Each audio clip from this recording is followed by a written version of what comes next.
Today. From Ramsey Network, it's The Ramsey Show. I'm your host, Jade Warshaw. Next to me is George Camel. On this show, we teach people to build wealth. We teach them to have awesome, amazing relationships and do work that they love. So if any of that applies to you, you can give us a call. The number is 888-825-5225, and we'll chop it up with you. We'll give you our best advice. Again, this is about your life, your money, and, when Ken is here, we can do that career stuff too, George. That's true. We can try to help with that. We'll try to help. We'll do our best with that. We know a little something. We have careers. Do we? We got here somehow. Somehow. Started from the bottom, now we're here. That's All right, let's go straight to the phone lines. We've got Aaron. He's in Des Moines, Iowa. What's going on, Aaron? Hey, guys. How's it going? Chilling. How can we help? All right. So basically, for the past couple of years, I've been selling shoes on like eBay and Goat and stuff like that. And recently, I had a buyer reach out to me on eBay saying, hey, can I pay with Klarna, which is, buy now, pay later. Yeah. And when it came down to it, I made the sale. And that basically meant that I knowingly put someone into debt. And I felt weird about that, buying stuff, expensive Jordans with debt. And I just felt weird about it. So I just figured I'd reach out, see what you guys think on this. Do I have a moral obligation here? Obviously, no legal obligation. So, yeah, that's pretty much it. Let me think. You didn't do anything. I don't want you to take, they chose to purchase shoes on credit. Whether it was from you or someone else, they would have done it. And half the time, you wouldn't have known if they had used a debit card or a credit card. Correct. Right? Correct. So there's that piece of it. It doesn't bother me. I know I can say here at Ramsey Solutions, a lot of our products, you can, I think on every dollar. I just pulled up our policy online because we have a whole piece about that. Because people go, Dave accepts credit cards. They're like, no, he doesn't. We don't. But sometimes we can't. The system can't tell what a debit or credit is. That's right. And so you probably can sneakily find ways around it if you wanted to go into debt to buy something. Yeah, I don't think that's on you. I think you're trying to run your business and do your life. And if somebody says, hey, I want to pay on Klarna, and you're like, hey, you really should pay cash, after that, it's like dust the dirt off your shoulders and move on. If it's bothering you personally, everybody's moral compass, I should say, is a little differently. If it's really bothering you, then next time if someone tells you that or reveals that information and you don't feel like you should take the sale, then don't do it. That's really all there is to it. But there's a lot of people in sales roles that are wonderful people with high character, and they can't define how someone's going to make that purchase. If you're in car sales, you can be a great dude who wants to help people get the right car, but you may not be on the finance side where you can be like, hey, you really shouldn't buy this car, bro. You make $40,000, you're about to buy a $50,000 car. Yeah. We can't police people's decisions. Unless you're in the lending business and the debt business, which you're not, I would still sleep well at night knowing that you haven't done anything wrong. Yeah. Does that help you? That makes sense. Yep, that's perfect. Thank you. Mm-hmm. Absolutely. That was a good call. And I know you're big in the shoe game. You and Sam Warshaw. I am not big in the shoe game. My husband is big in the shoe game, but he makes sure that the drip is dripping. Let me just say, some of your shoes, Jade, they're worth my 401k. That's all I'm saying. There it is. They can't see it. Stealth wealth. No, it's not worth your 401k, but everybody has their live like no one else. So later you can live like no one else. And That's shoes happens to be mine. Let's go to Julie. She's in Dayton, Ohio. What's going on, Julie? How can we help? Really, I called in for a question about my daughter. She's 1 month old, but to be honest, I've got other goals as well. And I was kind of curious about accounts that I could open up for her in the future, like the 529 college or a custodial Roth. Just some investment opportunities for her in the future that I didn't have an opportunity for when I was growing up. I love that question. Go ahead, George. So you're wanting to leave a legacy, and there's a few options here. Number one, as you mentioned, the 529 plan, which is going to be for college expenses. And I think that's an account every parent should open when their child is born. That was one of the first things I did when my daughter was born 9 months ago. So that's a great option. They're state-specific, but you can choose any state, which is really cool. And so you can do some research on which one is the best for you. You can reach out to a SmartVestor Pro through our website who can help you navigate that. Outside of college, the custodial Roth can be a great option as well, where they'd have access to it once they turn, 18. That becomes their account, and you have 18 years of growth on that money. Mm-hmm. So what are your goals for her? What are you trying to do for her? Really, probably, I don't know if she'll choose college, so it would be nice to have an account that she could get into as soon as she turns 18. So maybe that custodial Roth, it sounds like. Well, the good news is with the 529 plan and the new Secure, 2.0 Act, you can actually roll over a portion of your 529 college funds into a Roth IRA. So if she doesn't use it for college, she's still able to use that money as she pleases in that retirement account. But remember, there's still going to be penalties if she withdraws it early before retirement. And so then, this is really way future thinking. Yeah. Yeah, it is. And really where I'm at financially is like I have a house. I want to pay that off. I got married last year, got pregnant right away. So we're kind of in that new form of our life. I'm 34 years old. He's 32. But it's kind of ridiculous because combined, we've got quite a bit in savings. And, I've got, I think, a debt on my house of $317. He's got his house that he's got as a rental, and I think we owe $60,000 on it. Cool. And so is that the only debt? Our combined in the baby, which we're maxing out our HSA this year, so I think it's $7,000. That's great. That would be it. So our total combined debt is $384,000, and then we've got $143,000 in savings, which is kind of silly because it's not being invested or anything like that. It's really grown quickly. If I were in your shoes, I'd probably hold back 6 months of expenses, and then whatever is left. You have a couple options with that. I mean, you've got these two houses, this rental. What would be 6 months of expenses for you? I'm just curious. I think we spend we live off of maybe $3,500 a month, I think. Okay. So let's call it $4,000 a month for 6 months. That's $24,000. Sure. So if you rounded it up and kept $25K kind of as your 6 month fund, and then you look at it, 118 left. You've got 118 left, which gives you some options. I mean, you could put it towards your personal residence if you wanted to. If you guys really love this rental, you could pay it off in full and then put the rest towards your primary mortgage. You guys have some options here. Are you investing 15% of your gross incomes? Yeah, that was the next thing I was looking at. I think we're at 12% for each of us, so we could always increase that a little bit for sure. Yeah, bump it up to 15. And then here's what's really cool. Okay. You pay off that rental instantly. That still leaves you with $58,000 to play with to throw at your current primary mortgage. Now you're at $275 on that. And now you freed up the rental income as well, and now we can really make some headway on that primary mortgage. So that's what I would do if I was in your shoes, Julie. I would too. While putting some money in the 529, while investing 15%, whatever's left over, that margin, plus the proceeds from your savings, let's knock out that mortgage. How's that hit you? And then my other thought is keeping the rental. We don't know if we want to keep it or not. It's in a good area. We've got a good renter right now, but he just moved out. I think we started renting it in July of last year. And I think you have to be like 3 out of 5 years living there, and then you kind of have to figure out if you're keeping it or selling it. So, well, I'd pay it off, and after that, if it's still a hassle and you guys don't enjoy it anymore, just sell it. Absolutely. And you can invest the proceeds or use it toward a different piece of real estate. I like that plan. I like that plan too. Good problems to have. They're doing it really well. They're great problems to have. For $60,000, I'm definitely keeping that rental around, especially when they have the cash to pay it off. Because I know some people are like, shouldn't they sell the rental and use the money to go towards their primary mortgage? Not necessarily in this case. I'm telling people what I would do. This is The Ramsey Show.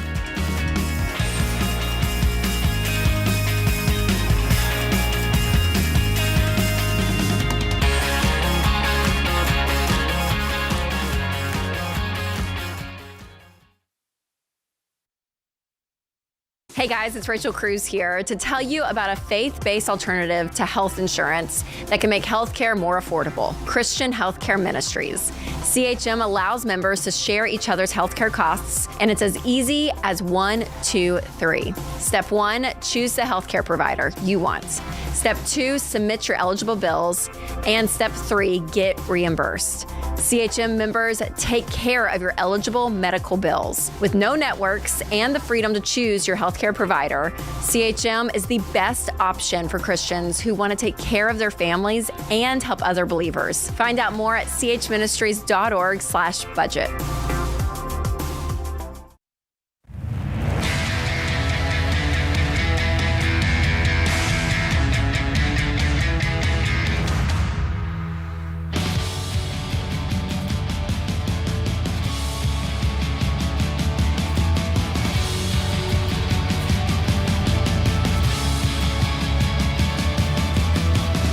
listening to The Ramsey Show. I'm Jade Warshaw. Next to me is best-selling author George Camel, writer of the book Breaking Free from Broke. A great one. What an honor. A banger, as they might say.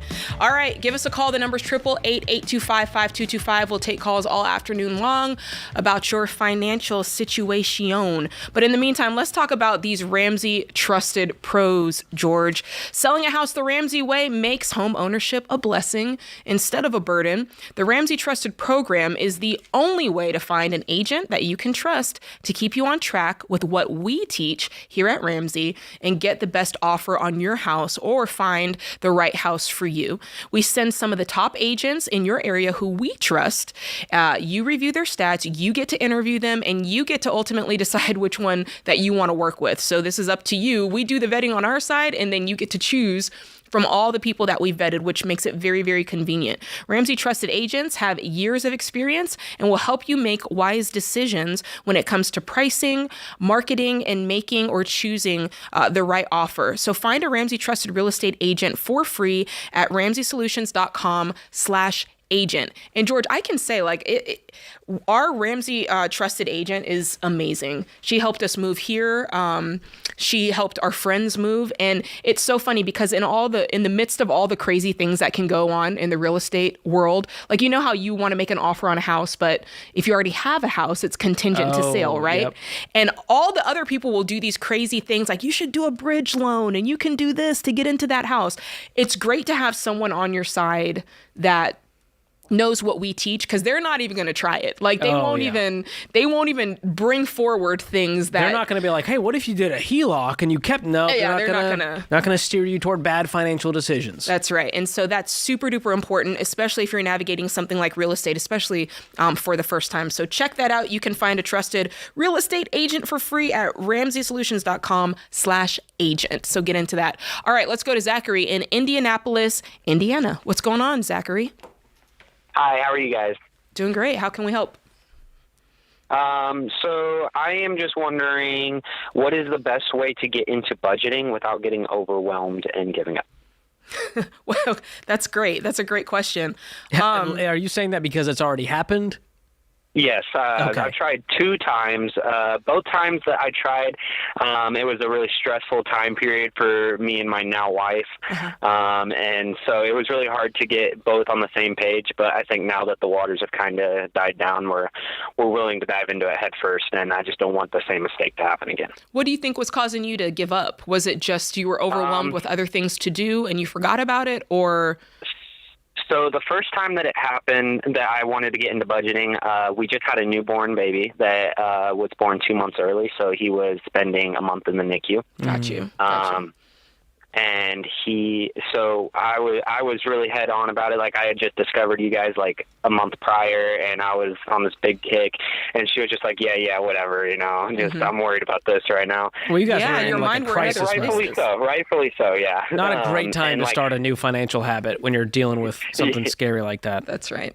Yeah, definitely. Thankfully, he's very healthy. He's been out for a couple months now. Great. But both times I've tried around like the middle of the month, it starts getting a little overwhelming, and I've kind of just given up looking at it and stuff. And is it because, do you think it's getting overwhelming because you're going over budget? Because the hope is that, like, did reality not match your plan where you went, oh my gosh, we spent $500 on groceries. We said it was going to be $200. Right. What is causing that? Yeah.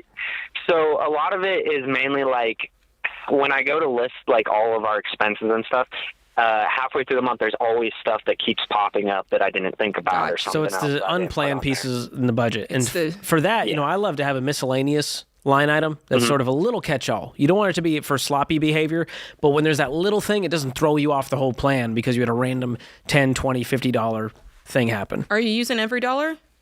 I am, yes. Okay.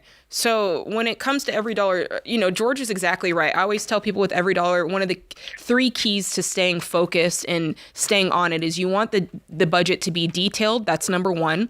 So that's the first issue that you're facing is when that month begins, you're really going through and thinking of every possible thing that you could possibly spend money on. I mean, that's everything from grandma's birthday to if your kids are signing up for sports and they need soccer cleats, right? Anything that you can think of that's out of the ordinary or that's going to be part of that monthly flow. And then the second thing is you got to be realistic, right? You know, now you're a family of 3, so your grocery budget might change, or there's certain things in your household that might change. Those numbers might go up a little bit. So really being realistic about the state of things. Inflation. Right? Inflation, not inflation. I thought you just added another syllable. I was like, whoa, inflation. Jade fancy. Inflation. That's something that a lot of people are facing. And as much as we haven't wanted to, some of us have had to up those categories. And so detailed, realistic, and finally just accepting the flexibility of it. You know, there are every once in a while going to be things that pop up that you totally forgot about. You know, it's your turn to bring treats to kindergarten class, right? And so you got to pop into Kroger or pop into Publix to get that. And that's totally fine. But I do think that if that's happening regularly and all the time, then you're missing out on number 1, which is the be detailed part. So that's kind of the way it goes. And so I think, you know, once you're married, one way to really nail that is if you're sitting down with your spouse, because I know when I sit down with Sam, there's things that he thinks about and knows about that I would have forgotten to put on the budget. There's plans I didn't know were happening this month, and my wife was like, "Oh yeah, I told you." Right. Remember one time for 3? Real quick, I was in the back of the closet and I yelled. I'm like, "Oh yeah, I forgot we have to bring food for that thing." That's right. So that's how it goes in a marriage. So that's why communication is key. Sitting down, doing the budget ahead of the month happening. On paper, using the app and go, okay, what's everything we can think of? As the month goes on, you can be flexible. You can make tweaks to the budget to account for things. And maybe we spent less in this category, so we can add it to this category. Yeah. And so it's a little game of Tetris, but the goal is to have margin to actually hit your financial goal. So what is your next financial goal? Getting out of debt. Perfect. Love it. So the key is, hey, we said we were going to have an extra $500 to throw at the debt. Is that true based on our current budget and based on how we're spending? Mm-hmm. So is that where you're getting thrown off, where you're going, we don't have any money to throw at debt? It just disappeared. More like, so we plan to put some extra money towards some of the debt, and we'll do like a little bit, but not as much as I originally planned. Mm-hmm. And then when we do plan to put a lot extra, we start getting worried about what if this comes up or what if this comes up, you know? Yeah. And I like overshooting. I think you guys are undercutting your numbers. I think that you need to do the opposite and kind of overshoot them a little bit. Like it can be small things like utilities. Maybe it's usually $78. Just go ahead and put it on there for $80. If you think that you might spend $325 on something, go ahead and put it at $350. Like overshoot it. And I think for you guys, that's going to help you. And then it's better to look at the budget and go, oh my gosh, I have a little bit left over, than to say, oh man, like we went over in every category. And then does that make sense? Because it doesn't sound like you guys are, and George, help me out on this. It doesn't sound like you guys are just willy-nilly spending. It almost sounds like there's an accuracy issue more than it is you guys. I mean, am I wrong there? We do have a little bit of problems with like just spending with carelessly. What are the categories you would say we busted on these categories? Yeah. Is it Amazon? Is it Target? Is it groceries? It's mainly like for me, I try to stick to it as much as I can. I mean, obviously, mine is my guilty pleasure is food. Everybody. So is it eating out? Yeah, like working a long day and being like, I don't feel like cooking, let's just grab something, you know. For my wife, it is we have a 3-year-old as well, and she is really big about, she wants her to have all the stuff that she never was able to have growing up. So like when she wants something, she has a hard time telling her no, or maybe next check or something. It's a 3-year-old. They're going to have a tantrum regardless. That's right. And they won't remember mom saying no, but she will remember watching her parents not fight about money, having a peaceful, strong, healthy marriage. So that's what I would be aiming toward versus serving a 3-year-old's tantrums. That's true. And I mean, the other piece of grace on this, which y'all know I rarely offer the grace, is you guys are in a crazy time. Like, you have a newborn, you have a 3-year-old. There are more times where you don't want to cook, and let's just be honest about that. So again, being realistic on that budget, but still making headway and progress on the debt is what you're looking for. There's no perfection here, only progress. This is The Ramsey Show.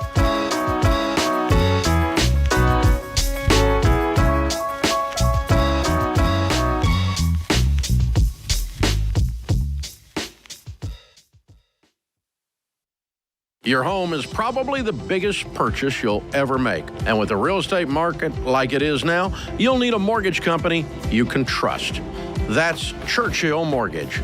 You guys, buying a home is not a button push. It's a process. It takes building a relationship with an expert who will dig into the details and give you peace of mind without busting your budget. Churchill is one of the highest rated lenders in the country, and they're Ramsey trusted because they do what's right for you. Go to churchillmortgage.com to get started. Get to it.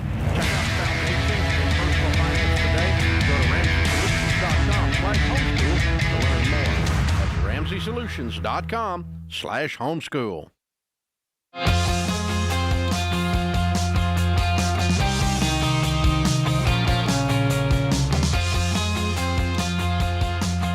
You're listening to The Ramsey Show. I'm your host, Jade Warshaw. Your other host for the day is George Kamel, author of Breaking Free from Broke, host of the George Kamel YouTube show, which is always popping off, George. We're having a good time over there. You are. I like when you guys invite me over. It feels like we're unchaperoned and like in the parents' basement, just having a good time. It's a house party. It really like kid is. and play. A lot of jokes, a lot of humor, a lot of good information. Love it, love it. If you haven't checked it out, do so. It's on the YouTubes and you won't regret it. Let's go to Burlington, Vermont. We've got Allison on the line. What's up, Allison? Hi, Jade. Hi, George. It's an honor to talk to y'all. Thank you so much for taking my call. How are you guys doing? We're doing great. How can we help? Awesome. Yeah. So I've been with my boyfriend for about 4 years. We've lived together for 3 years, split our finances down the middle. That's worked pretty well. I did the bookkeeping end of it. Now we just found out we're 12 weeks pregnant, which is really exciting. Wow. Unplanned. That's cool. Okay. It's exciting, and we are planning to get married, in the next couple of years was the original timeline. Hold up. The idea. Why? Why are y'all waiting so long? You sound like you're a great couple. Yeah, we are. He was originally going to propose like this summer was his idea, and now that we're pregnant, he doesn't want to propose because I'm pregnant. And I guess I get that, but like, How do you get that? Make it make sense. it just feels like, I don't know. I mean, obviously I want to get married, and I've been telling him it would be nice to be engaged before we announce we're pregnant. But yeah, I'm just trying to figure out how we keep our finances separate if we're going to have a baby and not be married. It's going to be hard, which is why George and I are, if you were watching on YouTube, why we have these looks on our faces. I am perplexed. We're flummoxed. Befuddled. What if you just got okay, and I know this is not romantic, but what if you just got the piece of paper so the legality and those protections are there, you don't tell anybody, and then when the time is right and he wants to propose and do all the romantic stuff, you still get to have that fun too.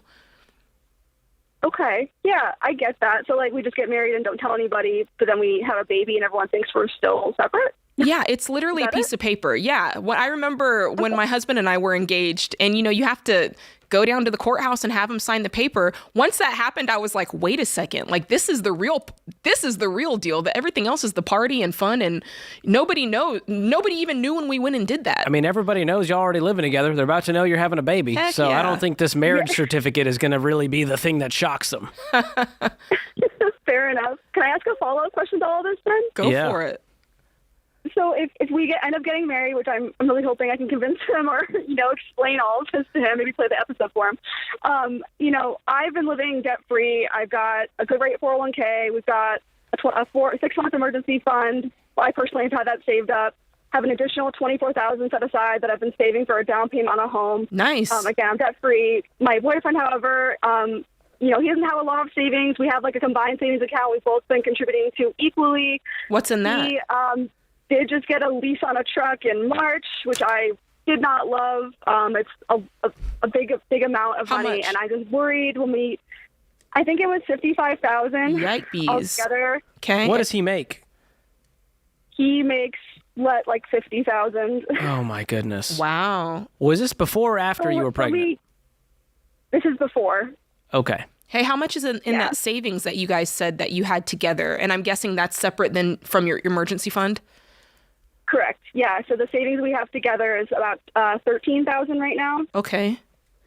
And then I have my private savings of $24,000, and then a 6-month expenses on top of that. How much is the 6 month of expenses? $24,000 as well. Okay, so good job, A. Have you guys had these conversations about your views on debt and managing money as a couple? We have, and when we were looking for a replacement truck for him, I agreed he needed to get rid of the truck because it was having a lot of maintenance issues and it was time. Mm-hmm. He was upside down on it a little bit, but I haggled with the dealer and got them to offer us what it was worth, at least what the note was. So we cleared that at least. Good on you. But I was trying to get him to not get a full-size truck because at the end of the day, that was what was the big note. But right? he did it anyway. And why do you think he did it anyway? And what was his kind of attitude towards you, even though you were like, no, don't do it? I think he just saw me as trying to take away his manhood, which was not the goal. He is a child who's about to have a child. This is a problem. He needs to grow up. He's about to be a dad. He thinks it's a great thing to have in case we need to tow something or, just in case we have to tow something. I'm about to tow him down to the courthouse for this wedding. Oh boy. So if we get married though, how do I get rid of this lease? You can't just pay There's off three ways to get out of a lease. None of them are going to be fun. There's early lease termination, which comes with a lot of fees. You have lease transfer, which is like trying to get someone else to buy your timeshare or someone else takes over the lease. The last one is probably the most probable for you guys, which is a lease buyout. You pay the difference between the lease payoff amount and the current value of the car. Gotcha. Then you would sell it. So you would do that and then sell it. Because a guy making $50,000 should not be driving a $55,000 car. Mm-hmm. Yeah. Yep. Is the mathing for you? It's mathing. No, absolutely. You're very financially responsible. I'm hoping that you rub off on him. Well, that's my biggest concern, Allison. My concern is, and I'm not trying to put doubts in your mind, but my concern is that based on what you said, if you take George and I's advice, let's say you get off the phone, you think about what George and I said, and you go, yeah, I want to get out of this lease, especially if we're getting married. My concern is that you'll bring that to him and it'll kind of completely get ignored. And that for me is, I'm going to call that a red flag for me because finances is such a big part of marriage. And don't get me wrong, it's something that you work at and get better at as a couple. It's not something that just clicks on like a light switch. But I do want you guys to start having these conversations, and I want you to make it very clear to him how important this is and where you hope to be in the future, and that you want to be on the same page and not you say something and he ignores it and does it anyway. Fair enough?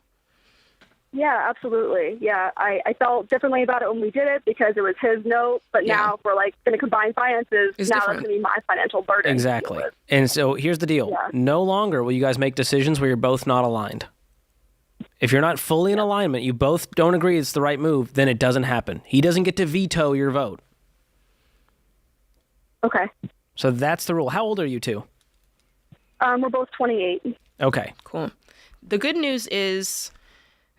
and bad news is you guys have got money laying around to get out of this lease. And I hate that it's probably going to cost you and you're going to end up with, having to pay some stupid tax here, probably in more ways than one. But the good news is you do have the money to do that. And I would do that and sell it off once you can get out and get something much, much cheaper. The rule of thumb here when it comes to cars is you don't want it to be more than half of your combined take-home pay. So he's at 50. What are you at? I'm at 80. Okay. So we don't want this to be, if we take 130 and think half of that, 65. That's where you're at. Total for all vehicles.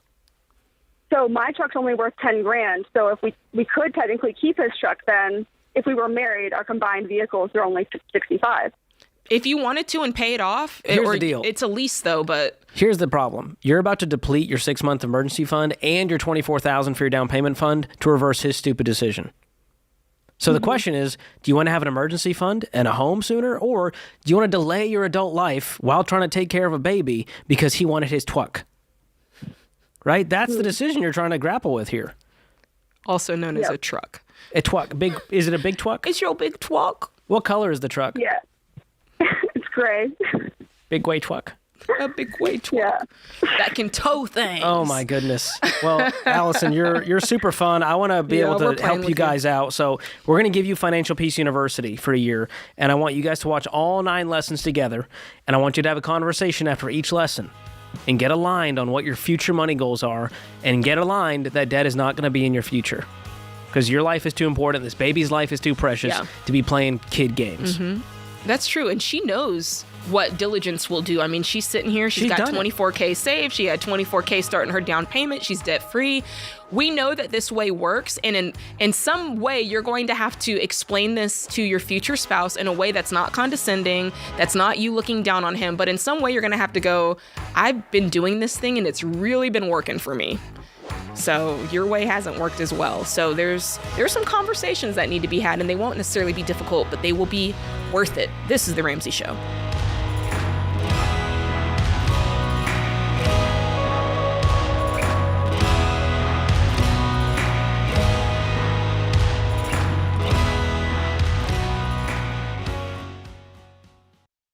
Hey guys, here's a quick math refresher. There are only 24 hours in a day. So you and your team need to streamline time-consuming tasks to focus on the activities that actually make money. Smart businesses are realizing that to reduce headaches as they scale, they need NetSuite by Oracle. NetSuite is the #1 cloud financial system, bringing accounting, financial management, inventory, and HR into one platform. With NetSuite, you reduce IT costs because NetSuite is cloud-based. You cut the cost of maintaining multiple systems because you've got one source of truth. And you improve efficiency by bringing all your major business processes into one platform, slashing manual tasks and errors. So join the 37,000 plus companies, including Ramsey Solutions, that have done the math and are boosting their efficiency with NetSuite. And right now, download NetSuite's popular KPI checklist designed to drive the right behaviors for your business absolutely free at netsuite.com/Ramsey. That's netsuite.com/Ramsey to get your free KPI checklist. Guys, at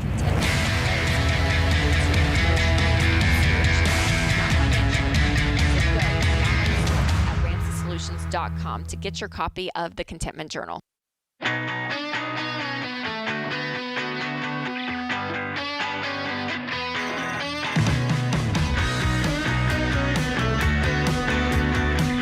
You are listening to The Ramsey Show. I'm Jade Warshaw. Today I'm hosting with George Kamel. George Kamel, it's never been better. Some call it a blessing. I call it a blessing. Some call it work.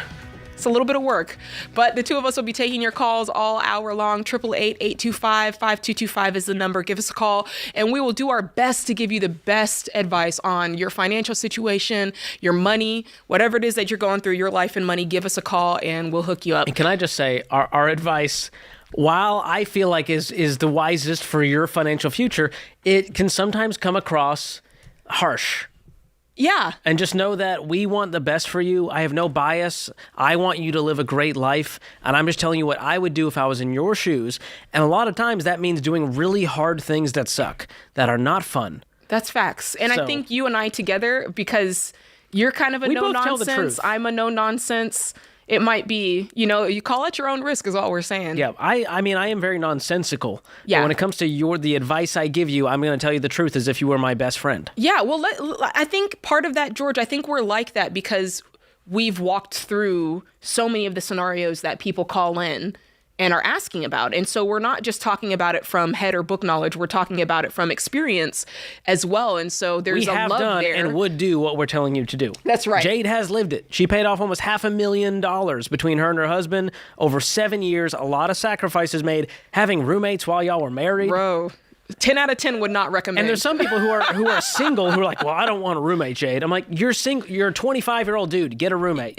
You know what? And that's what it is, George. I think there is a low BS-ometer. Like we can sniff out the BS very quickly, and it's like, wait a minute, you just don't want to be uncomfortable, or wait a minute, you're just scared, or wait a minute, you're giving a lot of excuses right now. I think we can sniff it out because we've been there, and we've had to work through those kind of mental hang-ups. Because there is a level of discomfort that goes hand in hand with walking the baby steps, but it's sacrifice now. It's that temporary sacrifice so that long term. But it's weird. Most people would rather be in a low level of pain for 25 years versus just doing something hard for a season? I think it's just the fear. I think it's a fear of the unknown. Because think about it.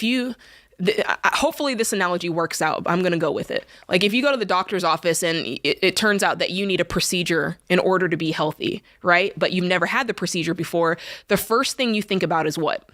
Is it going to hurt? Yeah. Is it going to hurt? How long can I put this off for? How long can I put it off? And in many cases, people delay the care that they need because of fears about a pain that's probably very temporary. And then after that, they can go on to live a healthy life. But they're so worried about that first, initial, what's it going to be like if they put me under? What if I wake up? What if, and just you're just freaking yourself out. But it turns out that we actually are very adaptable as human beings, and we have pain tolerances, and we can do hard things, and we come out on the other side. What doesn't kill you makes you stronger.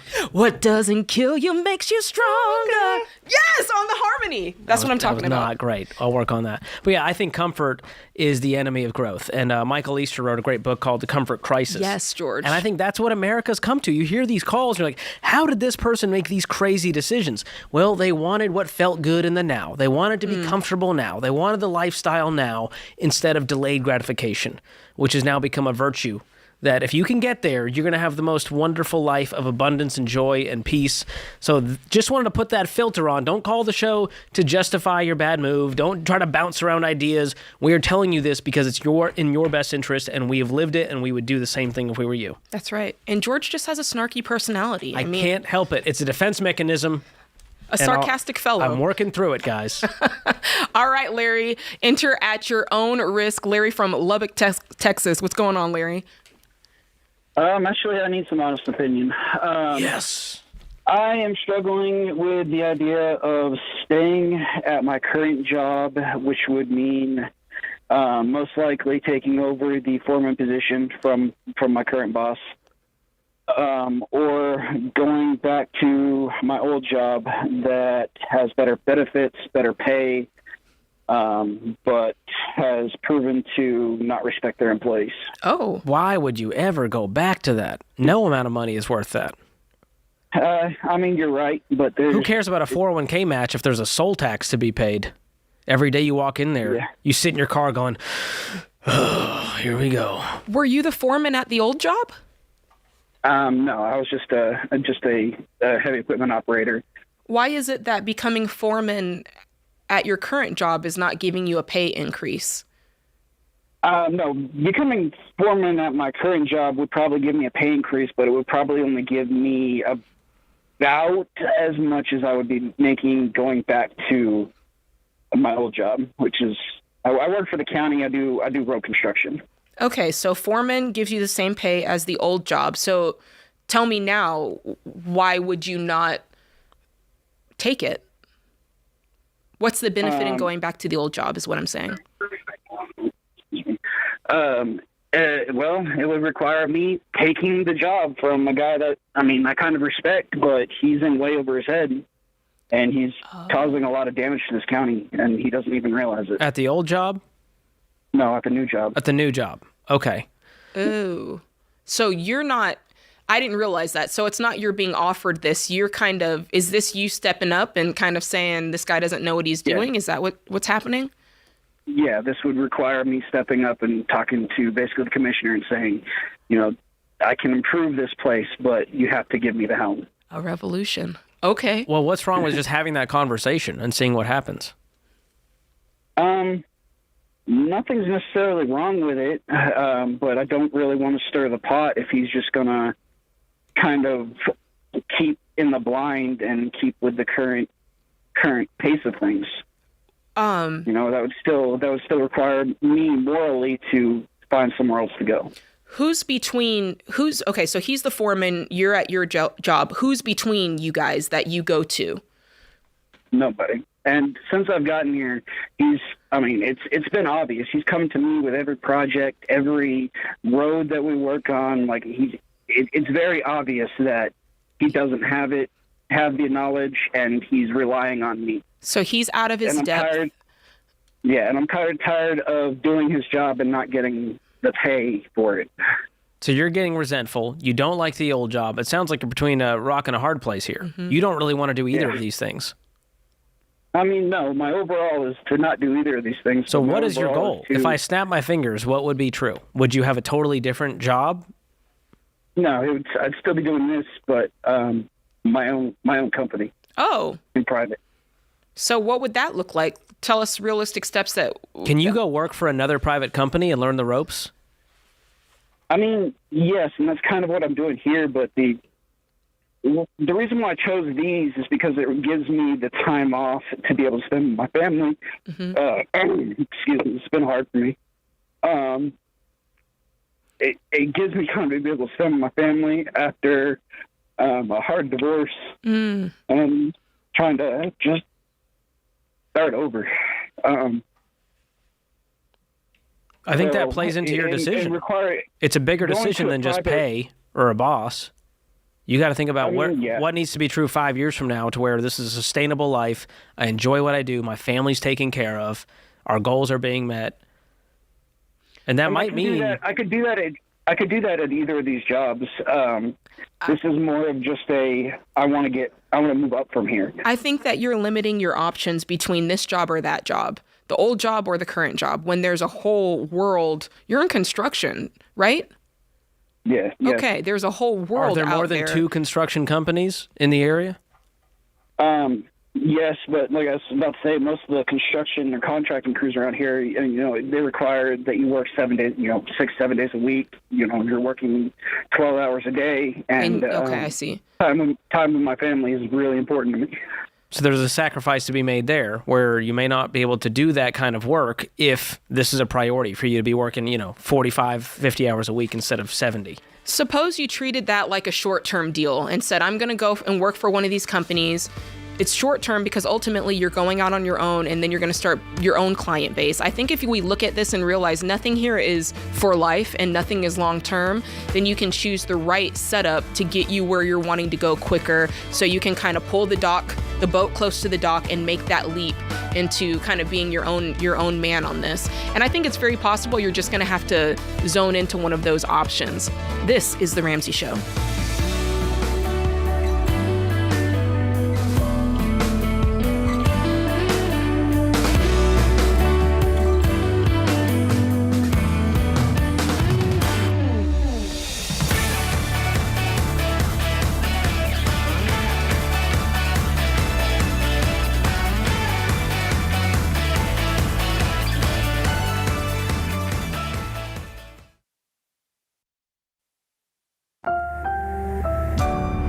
Brought to you by the EveryDollar app. Start budgeting for free today.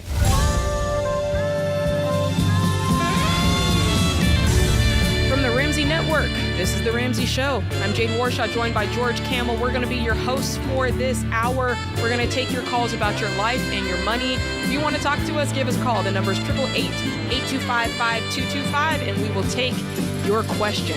Actually, your call will be screened first for quality assurance. For all of our safety. That's right. And then it'll trickle down to us and we'll talk to you on air. So if you want to do that again, the number is 888-825-5225. Let's go straight into the phone lines. We got Jackie, who's in Green Bay. What's up, Jackie? Well, are you there? Let's try again. Let's see if we can get her back. Jackie, what's up? Can you hear me? Yes. I picked up the wrong line. Thank you for taking my call. You bet. How can we help? Okay. So, sorry, I'm really nervous. That's okay. Take your so time. my call is kind of regarding my teenager. He's going to be 14 next week, and he's going to start working. And he's got a really great mindset, and he knows he wants to be debt-free, and he sees my husband and I start going through the process of Dave Ramsey and the steps and everything. So his plan right now is he's been telling me he wants to spend 10%, give 10%, and then save 80%. So we kind of talked about opening up a bank account, and he says that he would rather open up his Greenlight or Cash App account and then work through investing and like investing into stocks and stuff. Because that's kind of what he sees his YouTube friends and stars doing that he idolizes. So I don't really know how to have this conversation with him, but I don't feel like that's the best place for a 14-year-old's money to go. But I don't really have any other ideas for him because he wants to build money with, and invest in what he's got, kind of grow his wealth. So I guess I'm just looking for some advice on how to have this conversation with him and what ideas to give him. Well, he does have a great mindset. He just has poor execution on this. Yep. It's great that he wants to build wealth at an early age, but he's seen a lot of people get a little starry-eyed over investing in what you could do. And is he wanting to invest in single stocks? What has he told you he's actually wanting to invest in? He just says that he wants to invest in stocks. I know Cash App and his Greenlight account both have the options to invest.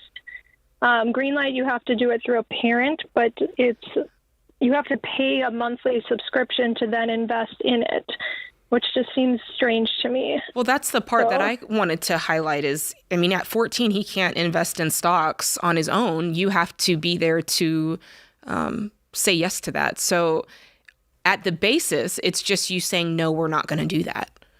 There's a way to do this, and this is not the way. You almost have to treat it like anything else that a kid might want to do that you know is not good for him. And it's just like, no, but you got to say no without, like to George's point, without squashing their spirit, because there's a part of this that's really great.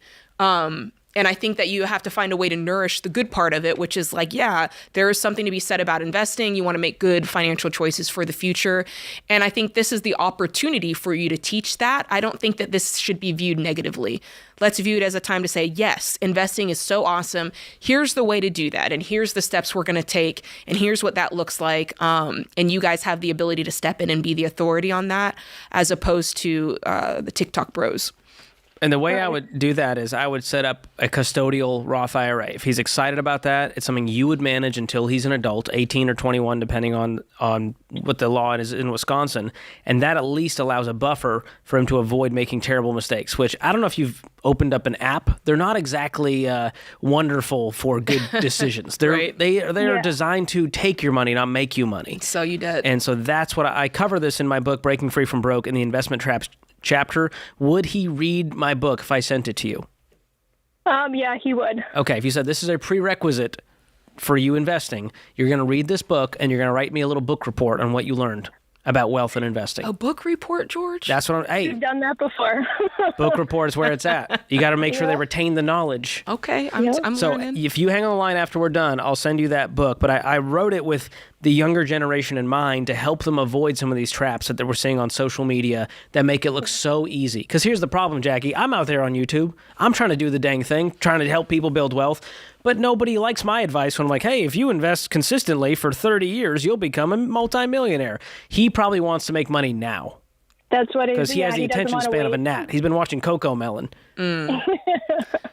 Yeah. Yeah, it's TikTok, social media. The hard part with that is, obviously George, myself, and people who really know what they were talking about are on there. But then there's a bunch of folks who are there.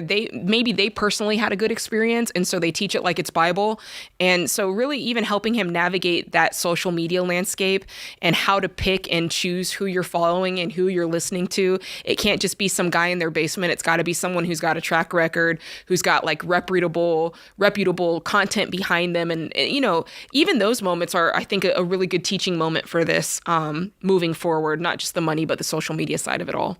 And the big key with all of this is you need to teach them that investing equals long term.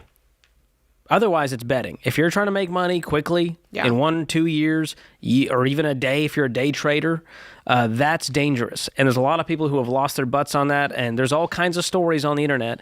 They're much more quiet about it when they lose money. But when they gain it, they're making all kinds of videos, and those are the ones that he's seeing. Now they're experts, yeah. Yeah. So tread with caution. I think those are the people he sees for sure. Of course. That's who I want to follow. The guys who are like, bro, I'll teach you how to win. Standing and here's in front what of else a you can teach private them. jet. There's usually vested interest here. They have a course to sell you. They're making money off of you. They're trying to lead you into something where they're trying to get your money because they've convinced you that if you invest their way with them, which is different than Ramsey. I don't actually sell investments. Mm-hmm. And so I'm not here telling you, hey, bro, I'll make you 10x your return if you give me your money. I would never do that. That's a really good differential, really, for anybody listening, is we're never going to... I mean, you guys just did a really great Investing Essentials two-night event, the live virtual stream. event. And Dave Ramsey really did talk about this because a lot of people say, Dave, just tell us the codes. Like, just tell us what you're invested in. What are the ticker symbols of the mutual funds? Yeah, what's the ticker symbols? And we never do that because at the end of the day, we don't want you to just do anything because we told you to. We want you to understand what you're investing in. You understand it for yourself. You've chose for yourself. It's not just, well, if Dave said it or if George said it or if, John said it, I'm going to do it. That's really what we're trying to protect and guard against. And so, yeah. And he's going to be just fine, even if he didn't start investing until he was out of high school and he's in college. With this mindset, he's going to be a multimillionaire if he can do it avoiding debt. And so that's definitely his mindset. Instilling the actual principles, the disciplines, is more important than getting into the stock market at 14. So I hope that helps you, Jackie. I'll make sure to send you a copy of Breaking Free from Broke, specifically the Investment Traps chapter and the Wealth is Patience chapter, which comes later, which is the right way to build wealth. And Jade, I talk about the three stooges of wealth building in the book. Let's hear it. It's fear, greed, and pride. Oh, Behind every bad financial move when it comes to wealth building are one of those three emotions. Fear, you were greed, and scared, pride. so you bought gold or put this money here out of fear. Mm-hmm. You were starry-eyed about how much money you could make, and greed set in. You were prideful and thought you're going to be the smarter investor and choose the right stock on the right day at the right time, and you try to time the market, and you get burned. That's a good word, So George. if you can avoid the three stooges, because what's the opposite of fear? Well, we need some confidence in our plan. Yeah. We don't want to be scared. Power. Fear is a terrible financial advisor. Instead of pride, let's have some humility and work with a pro and realize we don't have all the answers. Instead of that, what's the last one? Pride. Pride. Well, pride and then fear and greed. Greed. So with greed, let's be more generous. Let's be good, more George. open-handed. Let's not try to get rich quick. Let's try to raise all the ships. Pride comes before the fall. That's right. You don't want that. You don't want that financially. Jade getting biblical out here. Pride cometh before the fall. A Most haughty certainly. spirit. That's right, a haughty spirit. This is The Ramsey Show.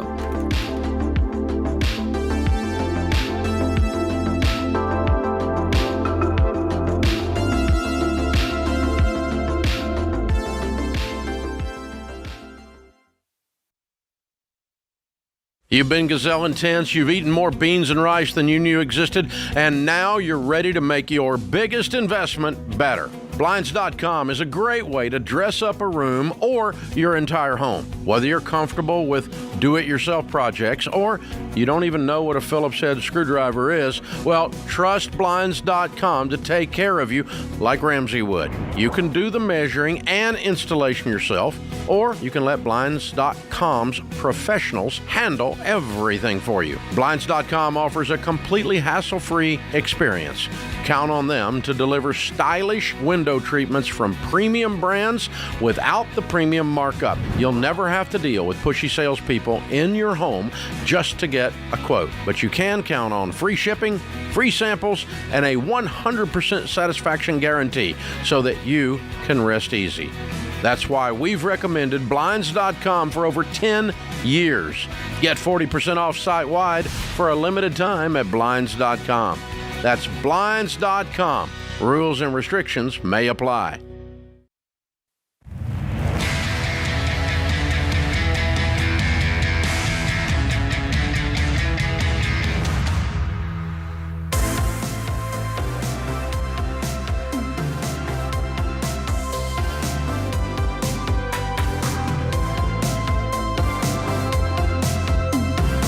You are listening to The Ramsey Show, part of Ramsey Network. I'm Jade Warshaw. This is George Camel to my right. Taking calls all afternoon, 888-825-5225. This is a caller-driven show, which means you call in, we answer your questions live. Every aspect of this show is live and in person, so I think that's very cool. Get involved by calling the number. We got Ryan, who is on the line from Cleveland, Ohio. What's up, Ryan? Hey, how are you guys doing today? We're doing good. How can we help? Question. My wife and I have been working through the baby steps, and we both work remotely from home. But recently, my company provided me with a company vehicle that I use to travel when I do have to go out onto locations. Okay. And then we have two personal vehicles. One of them is paid for, and then the other one is my largest debt left in my snowball. And I just was wondering if it would be wise, since we don't drive as much, to sell that vehicle to pay off to get rid of approximately half my debt, and then just use our own personal vehicle and then my company vehicle as needed if it comes up. Yeah, I love this plan. There's 3 cars. One's paid off, one has a note, and one's the company vehicle. Correct. So the one that has the note, what do you owe on it and what's it worth? $23,000, and it's worth approximately $28,000. Nice. So we get a little something on that action. Which means, yes. And since you don't need another car to purchase, you could use that $5,000 in profits to throw at your debts. Absolutely. So not only do you free up a payment and get rid of half your debt, you also start to knock out even more debt instantly. Yeah, why not do that, Jill? Yeah. I'm doing that all day. What other debt do you have? We have approximately $2,500 left on a credit card, $3,600 on a student loan, Nice. and $14,000 on a personal loan. Okay, so with the 5K, obviously the credit cards are done, and a good Most of the portion of the student student loan is done. Any other cash laying around? A small amount of savings. How much? We've been working through $15,000. $15,000? A small amount. That's all your debts. I don't know where you come from. That's a lot of money from my neighborhood. I'm very conservative. Help us understand what. Well, you said you're working through the baby steps. You're working through Ryan's steps right now. Because the baby steps would say, let's use 14 of that 15 and knock out this debt, which looks oddly like that You're right. personal loan, which means, oddly enough, you could be debt-free in like a month if you do all this. I could. I'm just nervous making big moves and draining my savings. How conservative are you, considering the fact that you went $40,000 into debt? Yeah, we got That's to not poke very holes in that. You can't be fiscally conservative while going into debt. I understand. You're right. You're absolutely right. I say to people all the time, Ryan, that it has to be balanced reasoning. You can't say, well, I'm very conservative and I avoid risk on, when it's time to hold on to the savings. Because where was that reasoning when it was time to go into debt? And so that's kind of where that's where we have to question and go, okay, what are we really saying here? What we're really saying here is we just like the feeling of being able to say I have $15,000 in the bank. It's kind of like... Right. That's really what it is. And once you realize that and go, okay, suddenly the logic that I had kind of falls apart when we look at this thing as a whole. Now you just have to ask yourself simply, do I want to be debt free or not? And how quickly do I truly want this to happen? And let me show you how quickly you'll get back to peace. So how much money do you guys make a year? $190,000. You make $190,000. And what are your total debt payments add up to every month right now? Right now, they add up to approximately $1,300. Okay. Per month. So lay this out with me. Let's say you're completely debt-free in a month because you followed all the advice we just gave you. You make $190,000 plus you freed up another $1,300 a month, which means you freed up $15,000 a year plus all of the margin from your income, which doesn't have to go to debt payments. How quickly could you get $15,000 back in that savings account? 3 months. 3 months. So if you play this whole thing out, in about 3 months, you're back to where you are, except you're completely debt-free with this savings. No, you're right. Sometimes you just got to hear it from somebody else. That's right. Yeah, good. But this is such a solvable problem. It makes you excited for you. Most people that call in, their car's underwater. They don't have any money in savings. And so you have a lot of great things going for you. We were just doing a few things at once instead of focused intensity. And you'll never have to touch debt again. Making a $190 with no payments. Listen, just had to shift the old mindset there, which, sometimes you do get locked in. People do get locked into the feeling of having that savings. It's kind of a security. It's almost like, how the last segment you said the three stooges of the bad investing. It's almost like some of that kind of exists with savings too. It's like you get hung up on fear and security. Like, I would love for you to do a word play on that, George. That seems right up your alley. It's like a little blankie. It's like a little security blankie. That's also it's one of those heated blankets that's plugged in, and all it takes is a little bit of rain, and all of a sudden that becomes an electric blanket. Oh, I thought this was good. I was about to say because I love a heated blanket. Oh, Get me out of those. I don't want to get electrocuted. All right, today's question of the day comes from Tom in Nevada. He says, I received a monetary gift from a sibling and his wife 20 years ago, which was under the amount that required anyone to pay taxes. They offered it to me without my asking, and I was told numerous times by my sibling, this is a gift. Our relationship has changed over the years, and my sibling has told me to repay him and his wife back. If they were in need, I would do all I could to help them as they did me, but that is far from the case. Paying them back would not destroy my financial situation, but it would make a much greater impact on my situation than theirs. What advice can you give me in regard to this? Ooh. Where's Judge Judy when you need her? I know. Okay, so let me recap here. A sibling gave you the gift, and now they're like, I want my money's back. And you're saying, what he's really saying is they're loaded. They don't actually need this money. Our relationship has changed, a.k.a. things went south. We're not on good terms, and this is a weapon that he's now using against me. Uh-huh. And just for the listeners, so if it's under the amount that's required by anyone to pay taxes, that means it's probably below $16,000. Like that's the limit on it doesn't go toward your inheritance gift tax amount. So this could be kind of a substantial amount. This could be like $10,000. This could be $5,000, or it could be like $500. We don't really know. She doesn't say how much it is, but I mean, it sounds like this relationship was over anyways. Yeah. He has no real recourse legally. I mean, this was a gift, and there's no way he can go back and say, he owes me this money legally. He wants to come after you. If I'm in your shoes, I'm going to say, thanks for the gift. It was a gift. I'm not able to pay this back, and I hope you have a great life. Yeah, and it sounds like he doesn't want to talk to you anymore. You don't have to feel negative about that. You don't have to. She doesn't have to lose a wink of sleep. This is the second question of the day in a very short period of time that at least I've read, where a family member has given another family member a gift and then decided for multiple reasons to say it's not a gift anymore.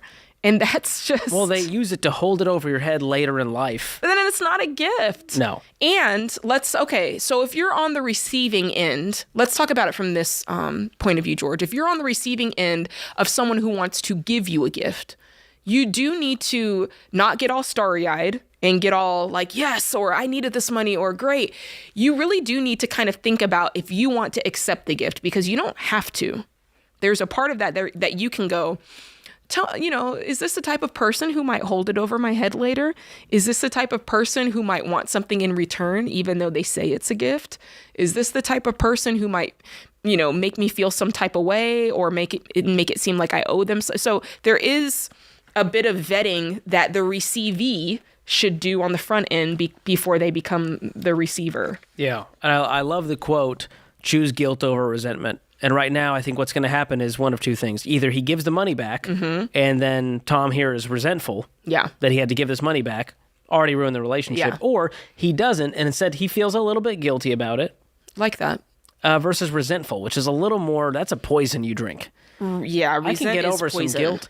And truthfully, this relationship has been over. I don't know what changed over the years. We don't know the story there. Yeah. But it doesn't sound like, in any case, the relationship will be solved and magical and healthy again. Yeah. If the money's given back. I don't think Thanksgiving dinner is going to be any better. Yeah. I just need people to stop trying to control other people. You can't control people. And a lot of times we use money as the tool where we think we're going to... Weaponizing a gift, a financial gift, is one of the most disgusting things a human being can do. Yeah. Yeah, this is bad, I'm Michael sorry, Jackson. Tom. Yeah. I'm grieving the loss of the relationship more than this money situation. That's a bummer with a sibling. Yeah. This is The Ramsey Show.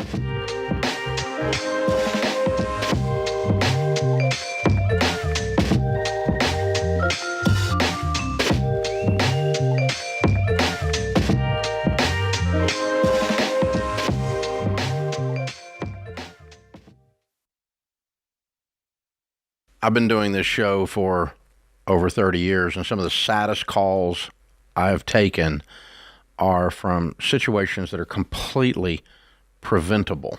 Yeah, and what's so hard is I feel like one of those, especially the ones that I'm like, oh, it's terrible, are people that call in and their spouse has passed away suddenly and they don't have life insurance. We actually took a question of a lady, and she had 3 kids, pregnant, and husband didn't have life insurance. And I'm like, I can't even imagine. Or even if it was opposite, right? If a mom passed away, there's a dad with kids and trying to figure out, how am I going to afford childcare? How do I outsource some stuff that maybe she was doing? And it just takes the grief and the sadness of something like a sudden death to a whole new level. Like when you have to think through, how am I going to pay my bills? How am I going to eat next week? Yeah, in the middle of all that grief. Like it's terrible. And so life insurance is the one thing, especially as a mom with 3 little kids, that I'm like so big on for people to get, because it's inexpensive. Xander is the place that Winston and I actually get all of our life insurance, and we keep re-upping it because I'm like, I just want it there. Like there's something about that safety of knowing that you have money if something suddenly happens. And it doesn't cost much because Xander shops among a gazillion different companies. It doesn't cost much. You just have to admit that someday you're not going to be here. You got to say it out loud, and you got to say, I'm going to say I love you to my family by taking care of them and taking the time to put this stuff in place. The cost of a stinking pizza. It really is. So that is one thing to do, to say I love you to your family. So we've used Xander for all of our family's needs for insurance for many years, including, of course, term life insurance. To get a free quote, go to 800-356-4282. That's 800-356-4282, or go to Xander.com.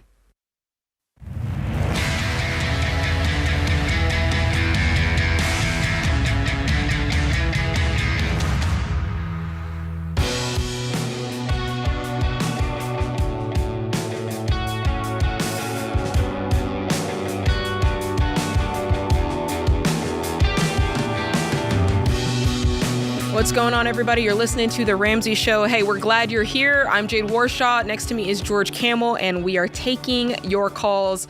If you've been listening to the show and you like what you hear, make sure you are liking, make sure you're subscribing, and more importantly, I'll say equally importantly, make sure you're sharing it with somebody who you think can benefit from what you're hearing on a daily basis. Because the truth is, this is life-changing content. Once you get your money in order, it's a big deal, George. I always say there's 3 things that are probably the best choices that I have made.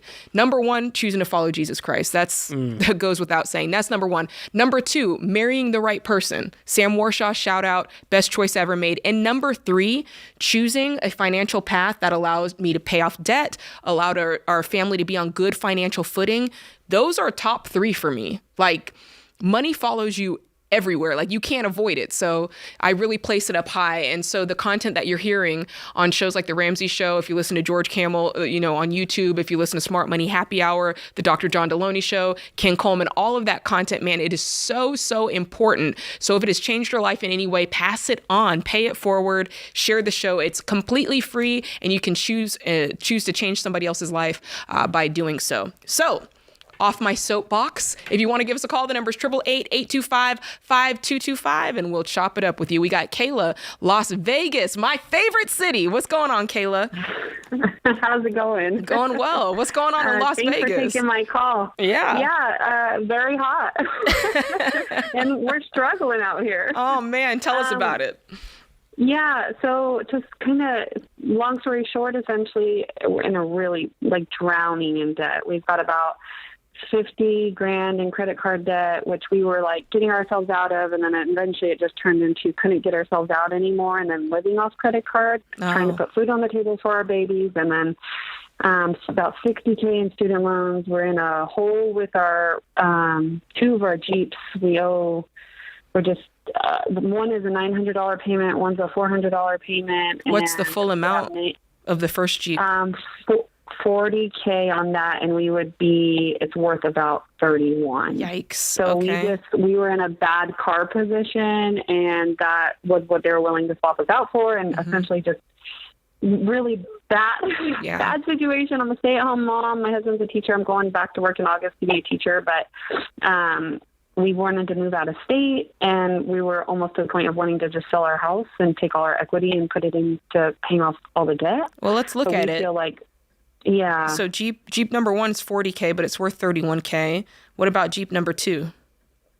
Jeep number 2, I think we have it was $45,000, and I've had that for a long time. We have about $17,000 on it. Okay, $17,000. What's it worth? And then what was that? Sorry. What's it worth?